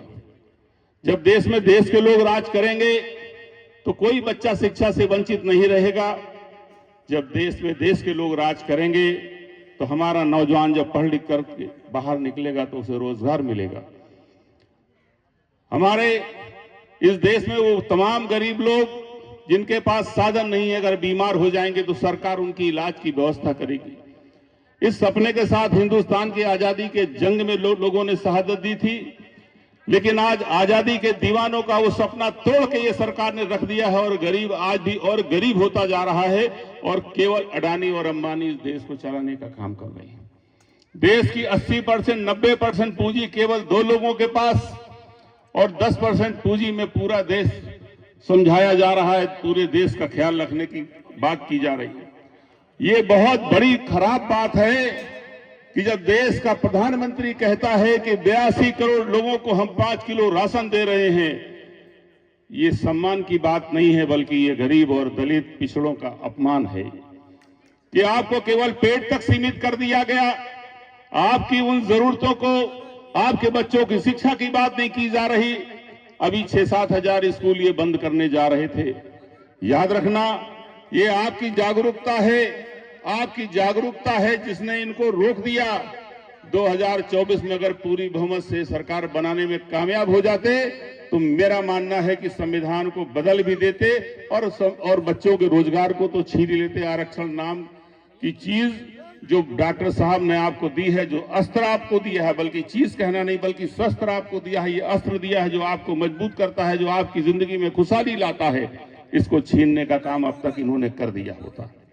तो मैं यही बात कह के अपनी बात को विराम दूंगा, क्योंकि हमें मालूम पड़ा है कि भाई साहब को ट्रेन पकड़नी 4 बजे निकलना है। लेकिन मैं ये वचन देता हूं, जैसे हमारे भाई ने कहा कि कबीर मंदिर के लिए, तो मैं भी वचन देता हूं कि मंदिर में जो भी सहयोग मुझसे संभव होगा मैं सहयोग करूंगा ताकि वो मंदिर बने। और यही नहीं, मैंने हमेशा इस बात का प्रयास किया है कि किसी गरीब का बच्चा अगर पढ़ाई में नहीं अगर आगे जा रहा है, कोई उसे दिक्कत है, किताब नहीं है, तो हम आज भी कह रहे हैं किसी पे किताब नहीं है, कॉपी नहीं है, छोटी मोटी परेशानियां, मुझे बताइए, जो मैं कर सकता हूं अपने लेवल पे वो मैं करने का काम करूंगा। क्योंकि कोई भी देश तरक्की के रास्ते में आगे तभी जा सकता है जब शिक्षित होगा। अगर शिक्षित नहीं होगा तो देश कभी आगे नहीं बढ़ सकता है, वो परिवार भी आगे नहीं बढ़ेगा जिसके बच्चे शिक्षा नहीं पा सकते। तो मैं बहुत बहुत आभार व्यक्त करता हूं और अपनी ओर से पूरी मदद का हर वक्त जब भी आपको जरूरत हो। वैसे भी लोग कहते हैं कि डायल 100 वाले बाद में पहुंचते, सतीश निगम पहले पहुंचते हैं। तो मैं ये भरोसा देता हूं कि आपको जब भी मालिक ना करे, कोई परेशानी हो और भी कोई परेशानी हो, अगर मुझे याद करेंगे, हम आपके परिवार की तरह से आपके दुख दर्द में आपके लिए आज भी शामिल हैं, कल भी हैं, जब तक मेरा जीवन है। हम चाहते हैं कि आपका उद्धार हो, आपके बच्चों को शिक्षा मिले, शिक्षित होने के बाद रोजगार मिले, बीमार को इलाज मिले। और हम लोग उसी सोच के हैं और इसी सोच पर हम लोग काम करना चाहते हैं। मेरी पुनः आपको आज के इस पावन दिन की शुभकामनाएं, बधाई। जय हिंद। चाहते हो हम उसी पे तुल जाएंगे। और हमारी जो बहन है उनके लिए 4 पंक्तियां हैं। सावित्री बन के ज्ञान का दीपक जलाएंगे, झलकारी बन के दुश्मनों का सिर उड़ाएंगे, गंदी निगाह डालने वालों के सीने में फूलन देवी के रूप में गोली चलाएंगे। Thank you. बहुत बहुत संविधान को बनाने के लिए जो संघर्ष किया, जो संघर्षों के बाद जब उन्होंने भारत का संविधान बनाया, वो अपने सारे कष्टों को भूल गए। अपने सारे कष्टों को भूलते हुए उन्होंने सभी लोगों को मानव एक समान को समता बंधुत्व के आधार पर उन्होंने भारत का संविधान बनाया। साथियों, उन्होंने सोचा था हम भारत का संविधान बनाएंगे, भारत के संविधान पर चलकर सरकारें काम करेंगी, हमारा देश भी विकसित देशों की श्रेणी में शामिल हो जाएगा।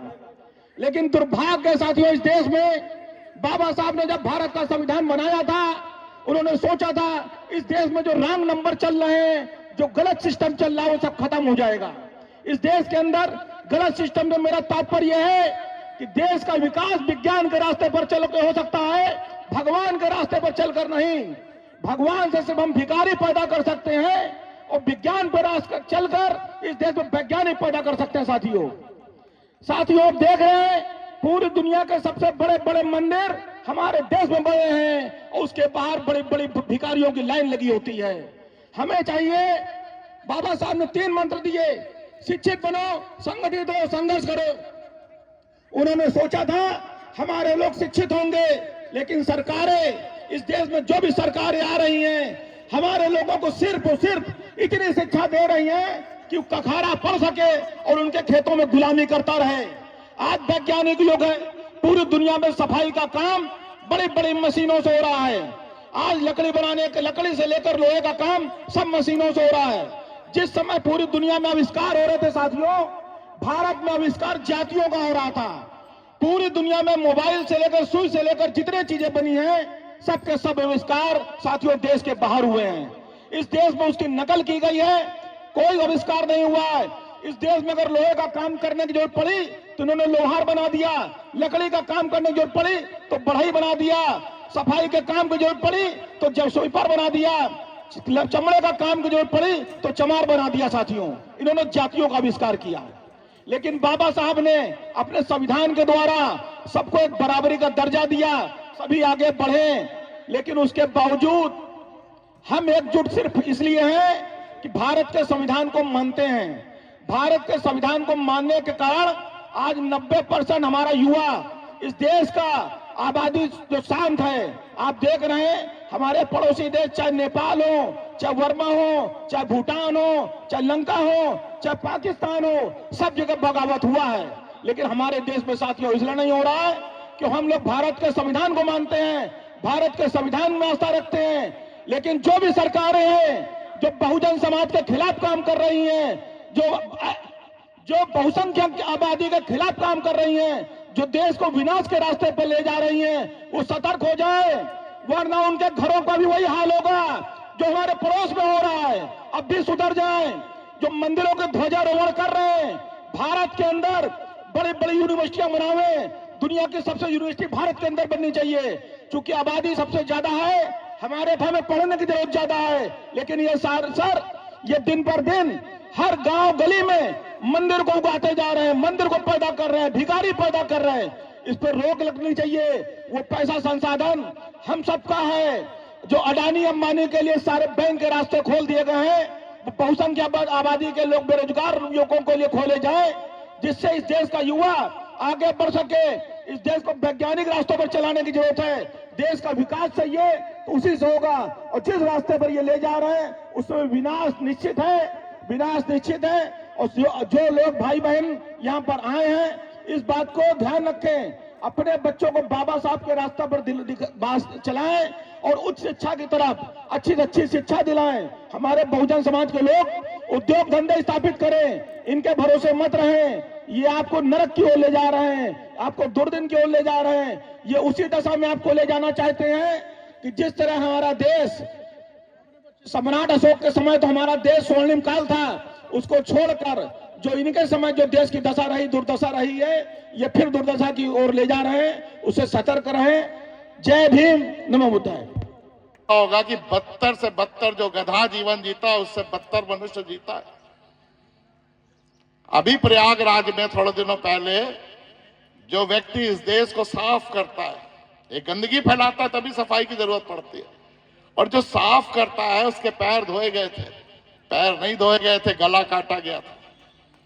35,000 40,000 की नौकरी करने वाले संविदा पे कर दिए गए। हमारी आपकी जो गंदगी को साफ करते सीवर में नंगे बदन उतरते हैं, मुझे उस दिन शर्म आती है अपने आप में भारतीय होने का। हम आज तक उनको ग्लव्स नहीं दिलवा पाए सरकार से लड़के, पैरों में जूते नहीं दिलवा पाए, गमबूट, ऑक्सीजन के वो मास्क नहीं दिला पाए। किस बात की आजादी? कौन लोग आजाद है इस देश में? भाई बाबा साहब ने किसके लिए इतना सारा संघर्ष किया? भाई समता चाहिए किसको? और लोकतंत्र है क्या? और बाबा साहब ने कहा क्या? 3 शब्द बाबा साहब के प्रमुख है, सब लोग जानते हो, शिक्षित बनो। अब आप बताओ, चलो शिक्षा पे आ जाओ, कैसे शिक्षित बनोगे? सरकारी संस्थान जो स्कूल है, 1 लाख स्कूल बंद हुए केवल उत्तर प्रदेश में, और वहां पढ़ाई क्या हो रही है? मिड डे मील खाओ और फूट जाओ। और इस समय वो सब बीएलओ की ड्यूटी कर रहे हैं, पढ़ा कौन रहा है स्कूलों में? और दूसरा बच्चा भी, मैं भी दोषी हूं, मेरा बच्चा कहां पढ़ रहा है? डीपीएस कल्याणपुर में, जयपुरिया में, सीलिंग हाउस में 32,000 40,000 क्वार्टरली फीस है। तो भैया कितने बहुजनों के बच्चे पढ़ लेंगे, जरा मुझे बताओ। और क्यों नहीं पढ़ लेंगे? हम मेहनत कर रहे हैं, लेकिन हमारा पारिश्रमिक कहां है? भाई 2200 रुपए कुंटल गेहूं है। जो लोग किसान लोग बैठे, बता दो भाई, मैं झूठ बोल रहा हूं क्या? 2200 रुपए कुंटल, और आपके पास खेती कितनी है? 2 बीघा 3 बीघा 4 बीघा, आप जमींदार भी नहीं हो। तो भैया जब 2200 रुपए कुंटल है तो 6 महीने में तुम्हारे घर में रुपया कितना आ रहा है? 20 30 40 हजार, उसमें आधी लागत है। अब कहां से बच्चे पढ़ा लोगे, जरा मैं बता दो। जब बच्चे ही नहीं पढ़ेंगे, जब शिक्षा ही मार दी जाएगी, तो जिस देश को मारना है उस देश की प्राइमरी एजुकेशन को मार दो, प्राथमिक, वो देश स्वतः ही खत्म हो जाएगा। वो वही तो कर रहा है, वो घुमा के लाठी मार रहा है। भाई 3 अरब की स्टैचू बनाई, 3 अरब की यूनिवर्सिटी क्यों नहीं बनाई? अहमदाबाद, आप लोगों को पता है गुजरात उन्होंने थी, क्योंकि ये देश स्टैचू मांग रहा है। और मैं आपको लिख के जा रहा हूं, मैं कल जिंदा रहूं या मर जाऊं, आप देख लेना, वो उसी तरफ देश जा रहा है। वो बाबा साहब की सोने की प्रतिमा बनवाएंगे, संसद के अंदर लगवाएंगे और उसकी पूजा करवाएंगे, लेकिन संविधान को खत्म कर देंगे। भाई बाबा साहब कह रहे शिक्षित बनो, शिक्षित कहां से बनोगे? अभी ये उत्तर प्रदेश सरकार ने 2 डीम्ड यूनिवर्सिटियां, यही बगल में रामा डीम्ड यूनिवर्सिटी, मतलब पैसे वाले लोग वो भाई वाइस चांसलर बन जाएंगे।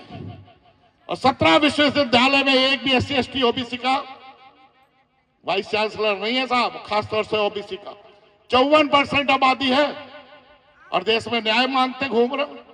अरे तुमको तो न्याय देने वाला होना चाहिए। हम लोग एक चीज की सजा भुगत रहे, हमने बुद्ध को बिसरा दिया। नमो बुद्धाय करने से बुद्ध वापस आने वाला नहीं है। बुद्ध का मतलब है बुद्धम शरणम गच्छामि, मतलब बुद्धि और तर्क और ज्ञान की शरण में जाओ। धम्म का मतलब है बुद्ध की 10 देशनाएं हैं, सत्य करुणा, ये बहुत पहले बुद्ध बोल गया, आपको सब पता है, आप लोग रोज बोलते हो। पंचशील है बुद्ध का, इससे ज्यादा बुद्ध कुछ नहीं है। बुद्ध का उन्होंने धम्म चुरा के धम्म बना लिया, बुद्ध का संघ चुरा के राष्ट्रीय स्वयंसेवक बना लिया। हम लोग बुद्धू क्या कर पाए? कावड़ होते घूम रहे OBC के बच्चे, हेलीकॉप्टर से फूल बरसाए जा रहे थे। और जैसे ही वो कहते भैया मेरी नौकरियों का क्या हुआ, 13,000 शिक्षक भर्ती में हाई कोर्ट ने माना, सुप्रीम कोर्ट ने माना। ये कोई मैं नहीं बोल रहा, लेकिन उनकी नियुक्तियां नहीं हुई साहब। ये कॉलेजियम से जज बन रहे हैं हाई कोर्ट सुप्रीम कोर्ट के, कोई भारत की न्यायिक प्राधिकरण नहीं कि कोई परीक्षा देके पास हो रहे हो। और आप क्लर्क की परीक्षा के लिए रात दिन तैयारी कर रहे हो SSC की। देश जा कहां रहा है? एक तरफ सोना 1.25 लाख रुपए, सोना कितने गिरो में जरा हाथ उठाओ भाई, जिसके घर में 5-10 तोला सोना हो है। तो सोना है किसके पास है? क्यों महंगा हो रहा सोना? और इन्हीं 15 सालों में 1.25 लाख तक कैसे पहुंच गया? सोना मंदिरों में है, सोना मठों में है। डालिए अपने मोबाइल में, मैं उसके बाद बात खत्म कर रहा हूं 2 मिनट में। विषय यह है, आपको बोलना चाहिए जाति विहीन समाज के लिए बाबा साहब लिख के गए, आप जातियों को ढो रहे हो। बाबा साहब ने किताब लिखी इनिलेशन ऑफ कास्ट, जाति का उन्मूलन। कहां जात खत्म कर पाए हम? तो उसकी सजा भुगत रहे। जब हम सोने की चिड़िया थी, भारत में जाति नाम की चीज नहीं थी। 17 विश्वविद्यालय थे, मैं नाम गिना सकता हूं, नालंदा, विक्रमशिला, तक्षशिला। बाहर से लोग पढ़ने आते थे, हेनियान वगैरह ने लिखा है, मैग्नेसी वगैरह लोगों ने। हम सोने की चिड़िया थे जब हम ज्ञान के केंद्र थे। हम सोने की चिड़िया थे जब हम व्यापार करते थे। हमारा व्यापार ईरान तक होता था। सिंधु घाटी सभ्यता के लोग हैं हम लोग, श्रवण संस्कृति के श्रम करने वाले लोग हैं। या कोई भी जो बहुजन समाज में ऐसा व्यक्ति नहीं है जो श्रम ना करता हो। हम ही दूध पैदा करते हैं, हम ही मांस पैदा करते हैं, हम ही अनाज पैदा करते हैं, हम ही फल पैदा करते हैं, हम ही साहब पिछड़े हैं, हम ही चमड़े से बैग बनाते हैं, हम ही जूता ढकते हैं, आपके पैर देते हैं, हम ही तेल पैदा करते हैं। सारा कुछ हम करने के बाद भी अपने ही देश में बीमारियों से भी बुरी स्थिति में 2% को छोड़ दो, और वो 2% भी बाबा साहब की वजह से। लेकिन आप उनके ड्राइंग रूम में जाइए तो बाबा साहब की तस्वीर नदारद है। तो आप देखिए वो लोग क्या कर रहे हैं। वो उस पुस्तक को कह रहे हैं राष्ट्रीय पुस्तक घोषित करेंगे धार्मिक, जिसमें लिखा अधम जात में शिक्षा पाए, भयउ जता मई दूध पिलाए। रामचरितमानस चिल्ला के कह रही है कि हमें तुम्हें शिक्षा देना सांप को दूध पिलाने के बराबर है। बताइए, चलो भाई तुम्हारी किताब है, तुम उसको अपना हम पे थोपने की कोशिश क्यों कर रहे हो? और हम थुपवा रहे हैं। एक जगह नहीं, फिर हमारी माताओं बहनों को गाली दिए, ढोल गवार शूद्र पशु नारी सकल ताड़ना के अधिकारी। तो वो कहते हैं भाई ताड़ना का मतलब देखना, हमने मान लिया। फिर वो कहते हैं स्त्री स्वभाव सत्य कवि कही हुई, अवगुण 8 सदा उर्माने हृदय। आप 8 अवगुण अपने अंदर रखे, माँ बहनों को सीधी गाली दे रहे। साहस अनल चपलता माया, भाई हमारी माँ को बता रहे चपल है वो, असौच दाया अपवित्र है। और हम सुन रहे हैं साहब, वेद चिल्ला के कह रहा है स्त्री शूद्रो न धीताम, स्त्री और शूद्र को शिक्षा न दे। और कैसे कहेगा बात? तो उठो खोलो किताब, साफ साफ लिखा हुआ है। हमको एक महामानव इस देश में बार बार नहीं आएगा, दोबारा डॉक्टर अम्बेडकर नहीं आएंगे। उनका विचार है, उनके विचारों को बचा ले गए। तो उनके विचार में पहला है शिक्षित बनो। जिन जिन लोगों के पास पैसा है, retired IAS, retired teacher, retired जज, बनाओ सोसाइटी, खोलो प्राइवेट कॉलेज अपने। अब सरकार के भरोसे रहने की जरूरत नहीं, अपने उद्योग धंधे स्थापित करो। नौकरियां मांगने नहीं, नौकरी देने वाले बनो। समय बदल रहा है, उसके हिसाब से बदलाव करो। और अगर आप उनकी नकल करते रहोगे तो कहीं पहुंचोगे नहीं। इन्हीं शब्दों के साथ मैं दोबारा, आपको बहुत सारे विद्वान लोग बैठे हैं, आपको शिक्षित बनो। दूसरा शब्द बोला उन्होंने, संगठित रहो। तो भैया 1000 संगठन बना लो, लेकिन कभी कभी एक साथ कार्यक्रम करो, जैसे ये आज हो रहा है। इसमें देखिए कितने संगठन मिले। तीसरा है संघर्ष। तब आप संघर्ष कर पाओगे जब आप संख्या में ज्यादा होगे। हो तो 85, लेकिन किसी भी जात की संख्या 3% 5% से ज्यादा है नहीं। जात के खांचों में बांट के मजे से राज कर रहा है। बिहार देख लो आप, थोड़ा लूटा थोड़ा मिला। लूट तो रही है। ईवीएम हटाने पे भी हम लोग जब ज्यादा बड़े करो तो हर एक में ईवीएम हटाने की भी बात करो, वो पूरी डकैती है, लूट। इन्हीं शब्दों के साथ 2 मिनट ज्यादा बोल दिया। जो खराज अकीदत पेश करना चाहता हूं भगवान गौतम बुद्ध जी को, जिनकी वजह से आज हम सबके अंदर एक उत्साह, एक प्रेरणा व्यापक हुई है। आज 26 नवंबर 2025 को हम 26 नवंबर 2049 की याद को ताज़ा करते हैं, जिस दिन हमारे दुनिया के सबसे बड़े विद्वान जनाब बाबा साहब भीमराव अम्बेडकर जी व उनके साथियों ने हमें वो संविधान सौंपा, जिसकी वजह से आज हम गर्व के साथ सीना उठाकर अपने सर को उठाकर चलते हैं। जैसे कि संविधान के सबसे पहले पेज पर लिखा हुआ है, वी पीपल ऑफ इंडिया, हम भारत के लोग। इस जुमले में इतना दम है कि चाहे भारत का किसी भी कोने का रहने वाला कोई भी नागरिक हो, वो सब अपने को समझते हैं कि हम भारत के लोग हैं। हर भारत के रहने वाले हर नागरिक को वो अधिकार प्राप्त है, चाहे वो उच्च जाति का हो, चाहे नीच जाति का हो, चाहे वो अल्पसंख्यक हो, चाहे कोई बड़े उसका जाति का आदमी हो। हम सब अपने को भारत का एक नौजवान, भारत का एक मजबूत साथी समझते हैं। और जिस तरह से हमको अधिकार प्राप्त है, हमारे दूसरे साथियों को अधिकार प्राप्त है। हम सबको इस संविधान ने जो अधिकार दिया है, जिसकी वजह से भारत में हम अपने हर प्रोग्राम को, हर धर्म के उसको प्रोग्राम को पूरा करते हैं। हमें किसी तरह से कोई रोक टोक नहीं है, हमारे ऊपर कोई दबाव नहीं है।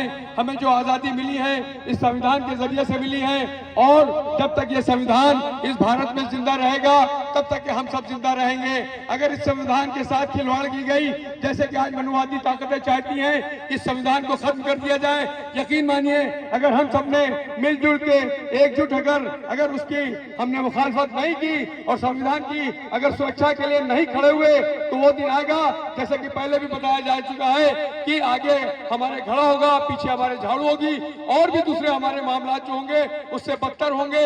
इसलिए हम सबको मिलकर इस संविधान की सुरक्षा करना है। इसके लिए जिस वक्त हमारे ऊपर कोई भी तकाजा आएगा हम उसको जरूर पूरा करेंगे, और संविधान के लिए तन मन धन से हर वक्त तैयार रहेंगे। बहुत बहुत शुक्रिया।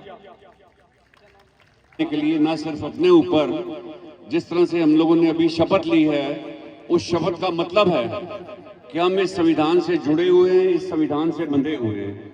केवल जुड़े हुए और बंधे हुए नहीं हैं, बल्कि हमारी शपथ ये भी है कि इस संविधान की रक्षा के लिए हम सदैव तत्पर रहेंगे, तन मन धन से। और चाहे हमारे बीच में लाख डिफरेंसेस हों, लाख हमारे बीच में गलतफहमियां हों, या किसी प्रकार से भी हम एक दूसरे से हमारे विचार मेल ना खाते हों, पर संविधान के मामले में हम एकजुट होकर, एकत्रित होकर के इस भारतवर्ष की सुरक्षा के लिए, इस भारतवर्ष की तरक्की के लिए और इस भारतवर्ष की अखंडता के लिए, जिस तरह से आज़ादी के लिए समूह समाज जितने भी लोग हैं, सब ने अपने, मैं कहूँ कि योगदान दिए और ये भारतवर्ष स्वतंत्र हुआ। इसमें सभी का योगदान था। कोई अगर एक धर्म या एक कोई भी वर्ग कहे कि ये हमारी वजह से हुआ तो ये गलत है। हम सब इसी बात की शपथ लिए हैं कि हम लोग एक होकर के संविधान की रक्षा करेंगे। साथियों, एक बात मैं आपसे जरूर करना चाहूँगा कि आज से लगभग 600 साल पहले गुरु नानक देव जी ने इन सब रूढ़िवादियों से और इन सब जितने भी मनुवादी लोग हैं, जितने भी लोग जो एक दूसरे के प्रति घृणा का एक माहौल बनाते थे, छोटे लोगों को साथ नहीं बिठाते थे, कहते थे ये भंगी है, ये चमार है और ये हमारे इस तरह से मेल नहीं खाता, इनके साथ मिलके हम अपवित्र हो जाएंगे, और कहीं पर छू जाते थे तो गंगा स्नान करते थे। इन सब चीज़ों से दूर होने का एक जो संकल्प लिया था, उन्होंने अपने 20 रुपए जो उनके पिता ने उनको व्यापार के लिए दिए थे, उससे लंगर के आयोजन किए, और उस लंगर में एक पंगत में चाहे कोई राजा हो या रंक हो, अमीर हो, गरीब हो, या किसी भी धर्म से, किसी भी मजहब से ताल्लुक रखता हो, एक लाइन में बिठा करके जो परंपरा चालू करी थी लंगरों की, वो लंगर सिख समाज ने आज तक जो है कायम रखे हुए हैं। उन्होंने उस वक्त ये चीज़ कही थी और उस वक्त इसको लागू किया था, जिस वक्त ये चरम सीमा पर चीज़ें थी कि लोग एक दूसरे के नज़दीक बैठ नहीं सकते थे।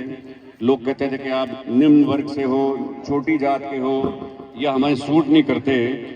तो तात्पर्य ये है कि आज जो संविधान दिवस हम मना रहे हैं, इसको बाबा साहेब भीमराव अंबेडकर जी ने 26 नवंबर 1949 को जो है इसका, मैं कहूँगा, लागू होने के लिए कहा था, इसकी तैयारी की थी, और 26 जनवरी 1950 को ये भारत के संविधान के रूप में तैयार होकर के सिर्फ एक पुस्तक ही नहीं है, उस संविधान में हम सब लोगों की मान सम्मान, इज्जत, मर्यादा और एक दूसरे का, मैं कहूँगा, इज्जत करना, एक दूसरे के प्रति स्नेह रखना, एक दूसरे के प्रति निष्ठा रखना, भारतवर्ष के प्रति अपने आप को समर्पित करना, ये सब चीज़ें उसमें हैं। और हम लोगों ने आज जो ये शपथ ली है, उस शपथ का अनुसरण करेंगे। यही हमारा आज के दिन जो है ये एक मात्र कर्तव्य होना चाहिए, और इस कर्तव्य की पालना के लिए हमें, जिस तरह से धनीराम जी ने, मुझसे पहले वक्ताओं ने कहा कि इसमें नारी सहयोग और नारी शक्ति की बड़ी आवश्यकता है। गुरु नानक देव जी ने यही कहा था कि क्यों मंदा आखिए जित जमई राजान। उनका तात्पर्य था कि जिस नारी ने बड़े बड़े राजा और बड़े बड़े रंकों को जन्म दिया है, उसको हम खराब कैसे कह सकते हैं? वो सबसे महान है, सबसे ऊंची है, सबसे प्रतिष्ठित है।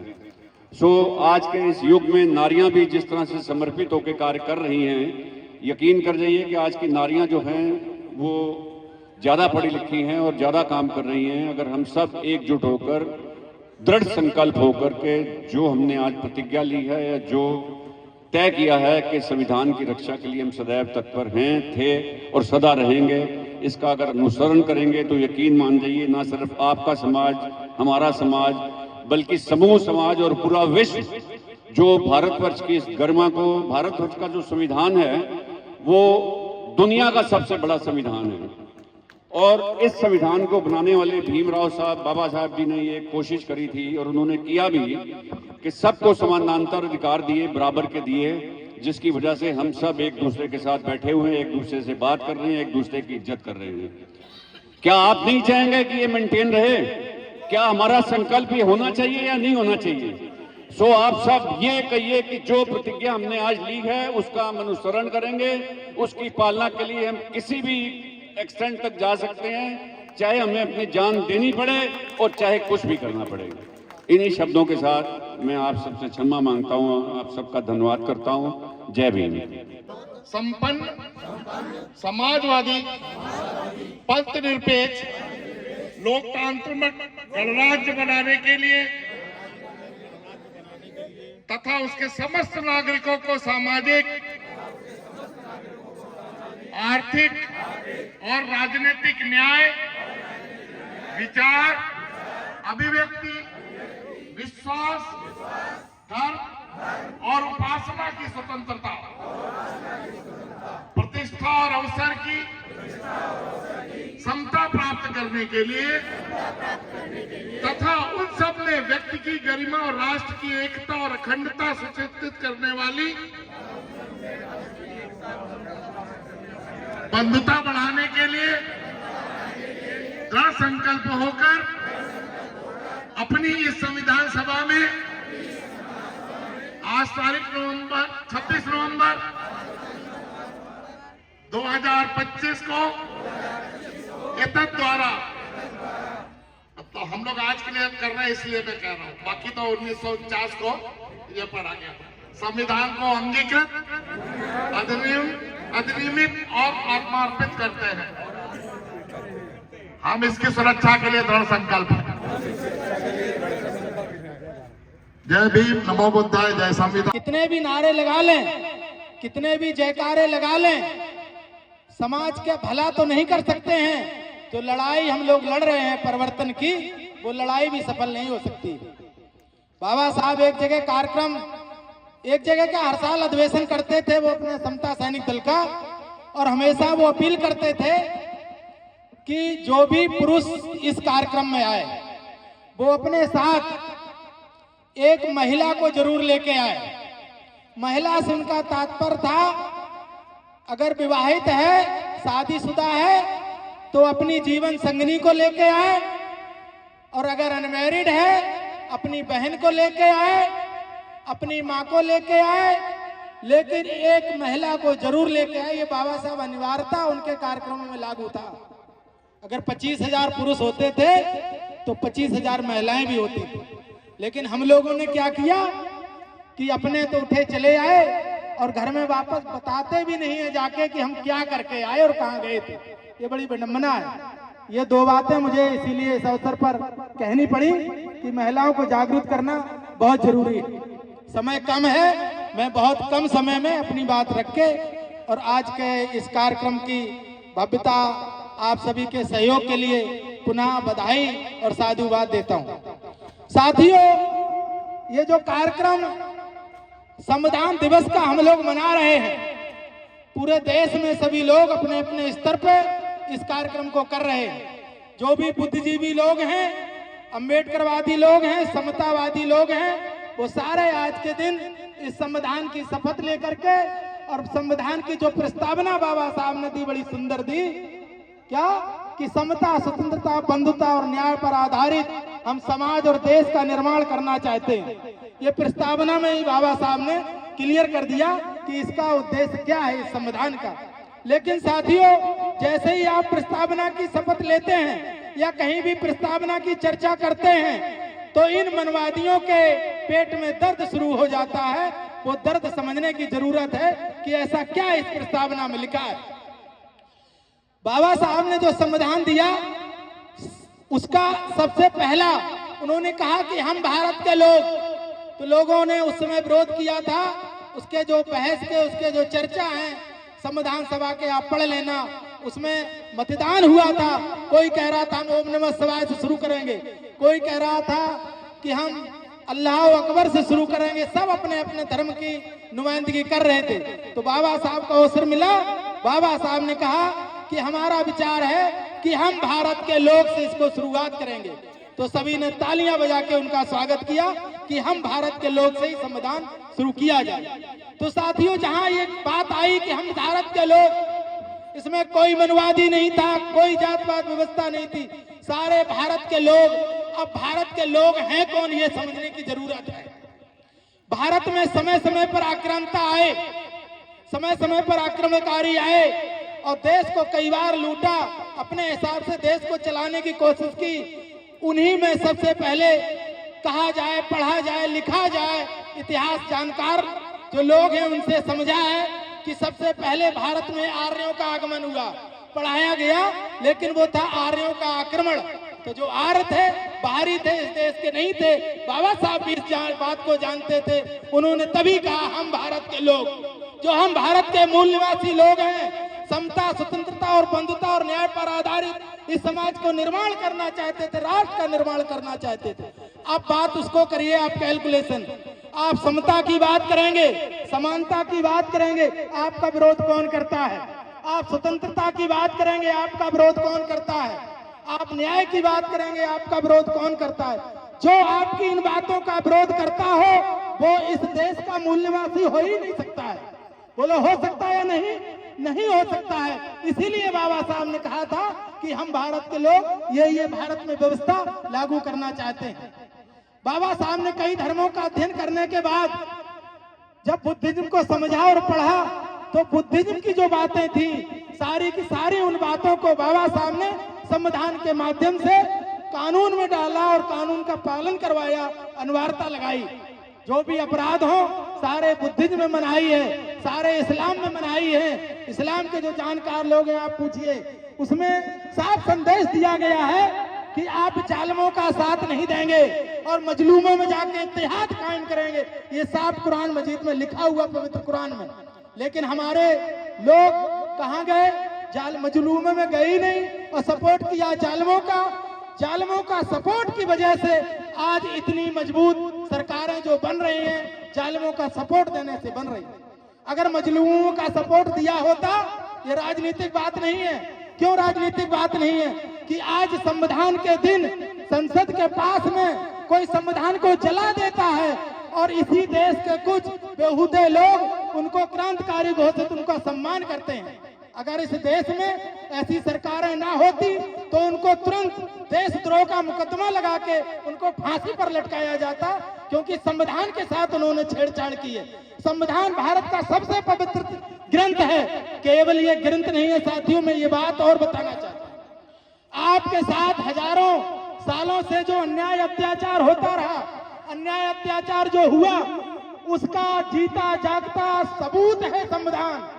और ये सबूत को वो मिटाना चाहते हैं। जब सबूत नहीं रहेगी, कोर्ट जो मानता है सबूत लाओ, जब आपका सबूत खत्म हो जाएगा तो फिर आज संविधान खत्म होने के बाद आपको पुनः उसी परिस्थिति में ये ला देंगे, क्योंकि आपका सबूत एक ही जीता जागता सबसे पवित्र ग्रंथ भारतीय संविधान है, उसको ये लोग मिटाना चाहते हैं।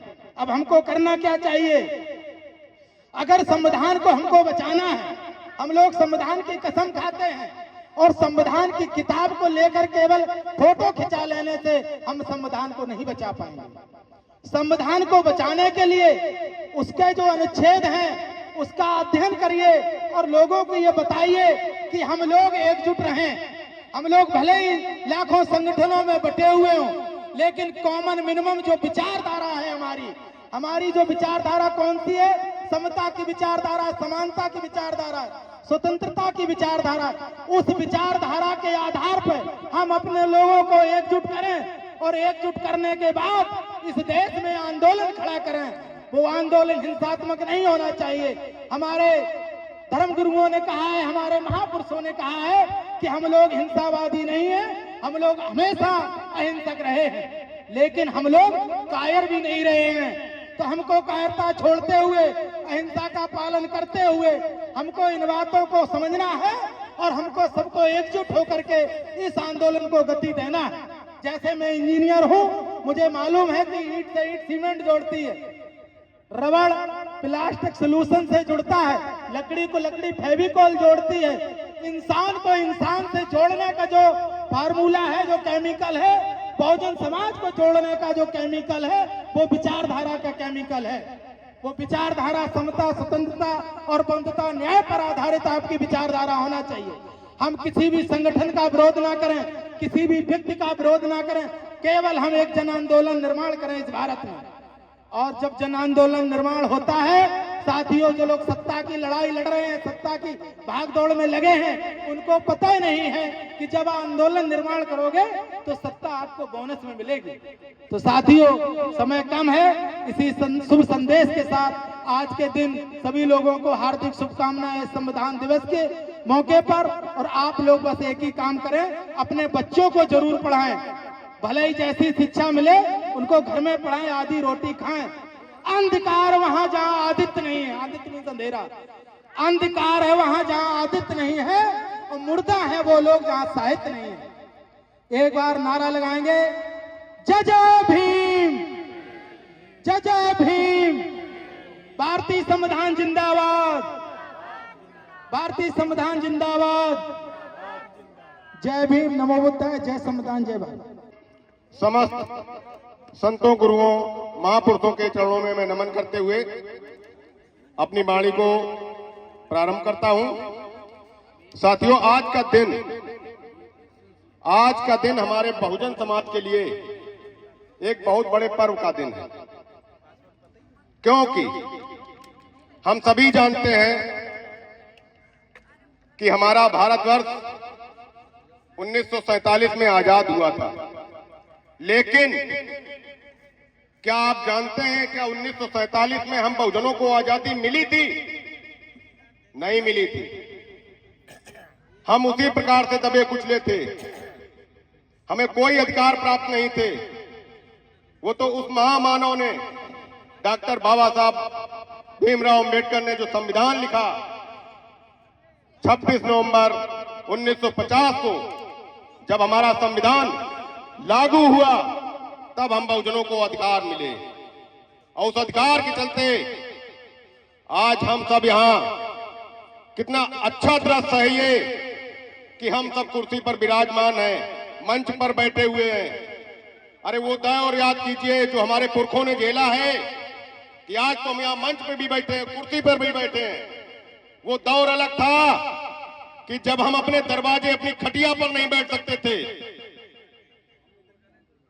आज हम, एक बात जरूर कहता हूं, मैंने लाइव के माध्यम से भी बोला है कि बाबा साहब ने हमको समूहों में बांटा था, SC, ST, OBC, माइनॉरिटी, लेकिन हम आज भी बाबा साहब के मिशन को भूलकर जातियों में खुद बटे हुए हैं। हम देखते हैं सोशल मीडिया के माध्यम से कि सभी लोग अपनी अपनी जातियों को लेकर के संगठित हो रहे हैं। साथियों, आज हमें लड़ाई लड़ने की जरूरत न पड़ती। मुट्ठी भर लोग हम लोगों को दबाने का प्रयास कर रहे हैं, संविधान को मिटाने की बात कर रहे हैं। और हम एक गट्ठर, भाई एक बात समझनी पड़ेगी, झाड़ू की एक सींग से झाड़ा नहीं जा सकता, और हम लोग बिखरे हुए हैं। तो बंधी हुई झाड़ू बनने का प्रयास करें, छोड़ दें आज से, ये शपथ लें आज से, आज संविधान दिवस के अवसर पर ये शपथ लें कि आज से हम किसी भी SC, ST, OBC की एक दूसरे की बुराई नहीं करेंगे। जब भी कोई कार्यक्रम होगा, हम सब एक साथ होकर लड़ाई लड़ेंगे और कोई भी लड़ाई किसी भी मनुवादी को जीतने नहीं देंगे। जय भीम, जय भारत, जय संविधान। जितने भी और साथी हैं, मैं सभी का बहुत बहुत साधुवाद करता हूं कि आपने यात्रा को सफल बनाया। और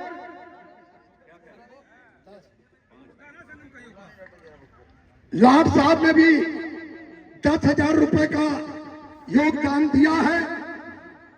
लाट साहब वैसे भी हमारे जब साथ कहीं ज्यादा तो कहीं अपने को लाट साहब समझ रहे हो क्या? मेरे साथ स्वयं लाट साहब हैं। एक बार जोरदार ताली और सब लोग बैठ जाएं। मुझे लगता है सीओ साहब से मेरा अनुरोध है कि पूछ को एडजस्ट करें। आप तो पीछे चले गए। आइए कुछ ये एक हमारी बहुत बड़ी शख्सियत समल कुमार जी आ रहे हैं। इन्होंने 10 बच्चों का यदि बुद्धिस्ट सोसाइटी आप पहले भारतीय बौद्ध महासभा के ये मेरी टीम विनय भाई, शुभम भाई और तमाम टीम उनका मैं आभार व्यक्त करता हूं। और वीरेंद्र बहुजन उनका भी आभार व्यक्त करता हूं कि आपकी टीम यह संविधान यात्रा लाकर देश में संविधान को स्थापित करना चाहते हैं। आइए आइए हमारे अरे आइए श्रवण कुमार जी, उन्होंने आगे बढ़ा।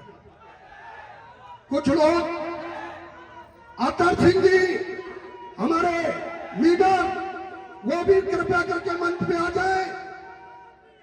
कमल कहते कमल जी, वो भी कृपया करके मंच पे आ जाए।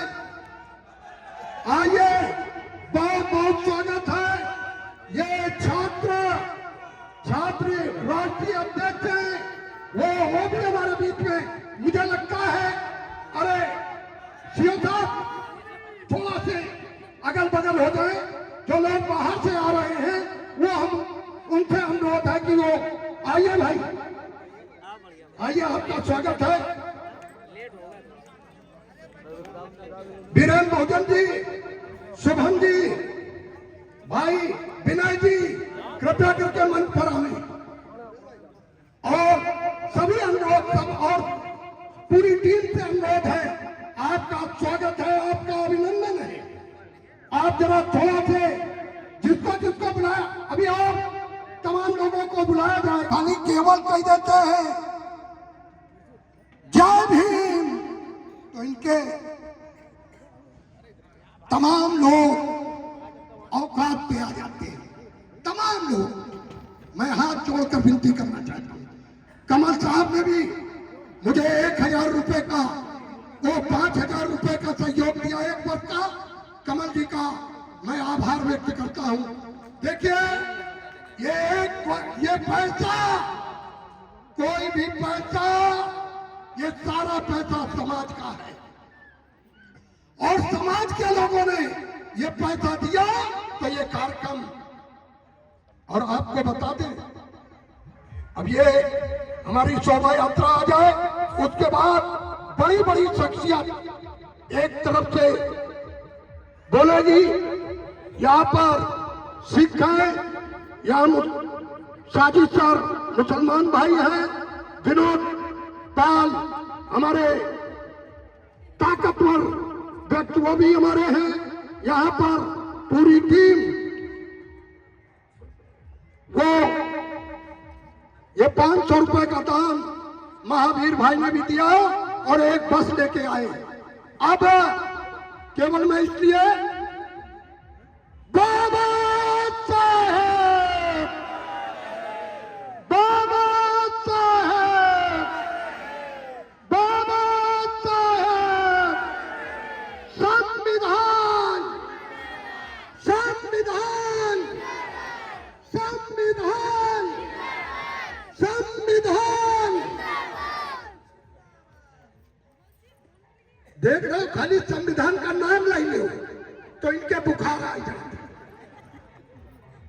अब तो हम गांव में बुद्ध कथा कराने लगे। पहले होती थी कौन सी कथा? सत्य नारायण, न कोई सत्य और न कोई नारायण, न सत्य थे और न नारायण भी थे। उनकी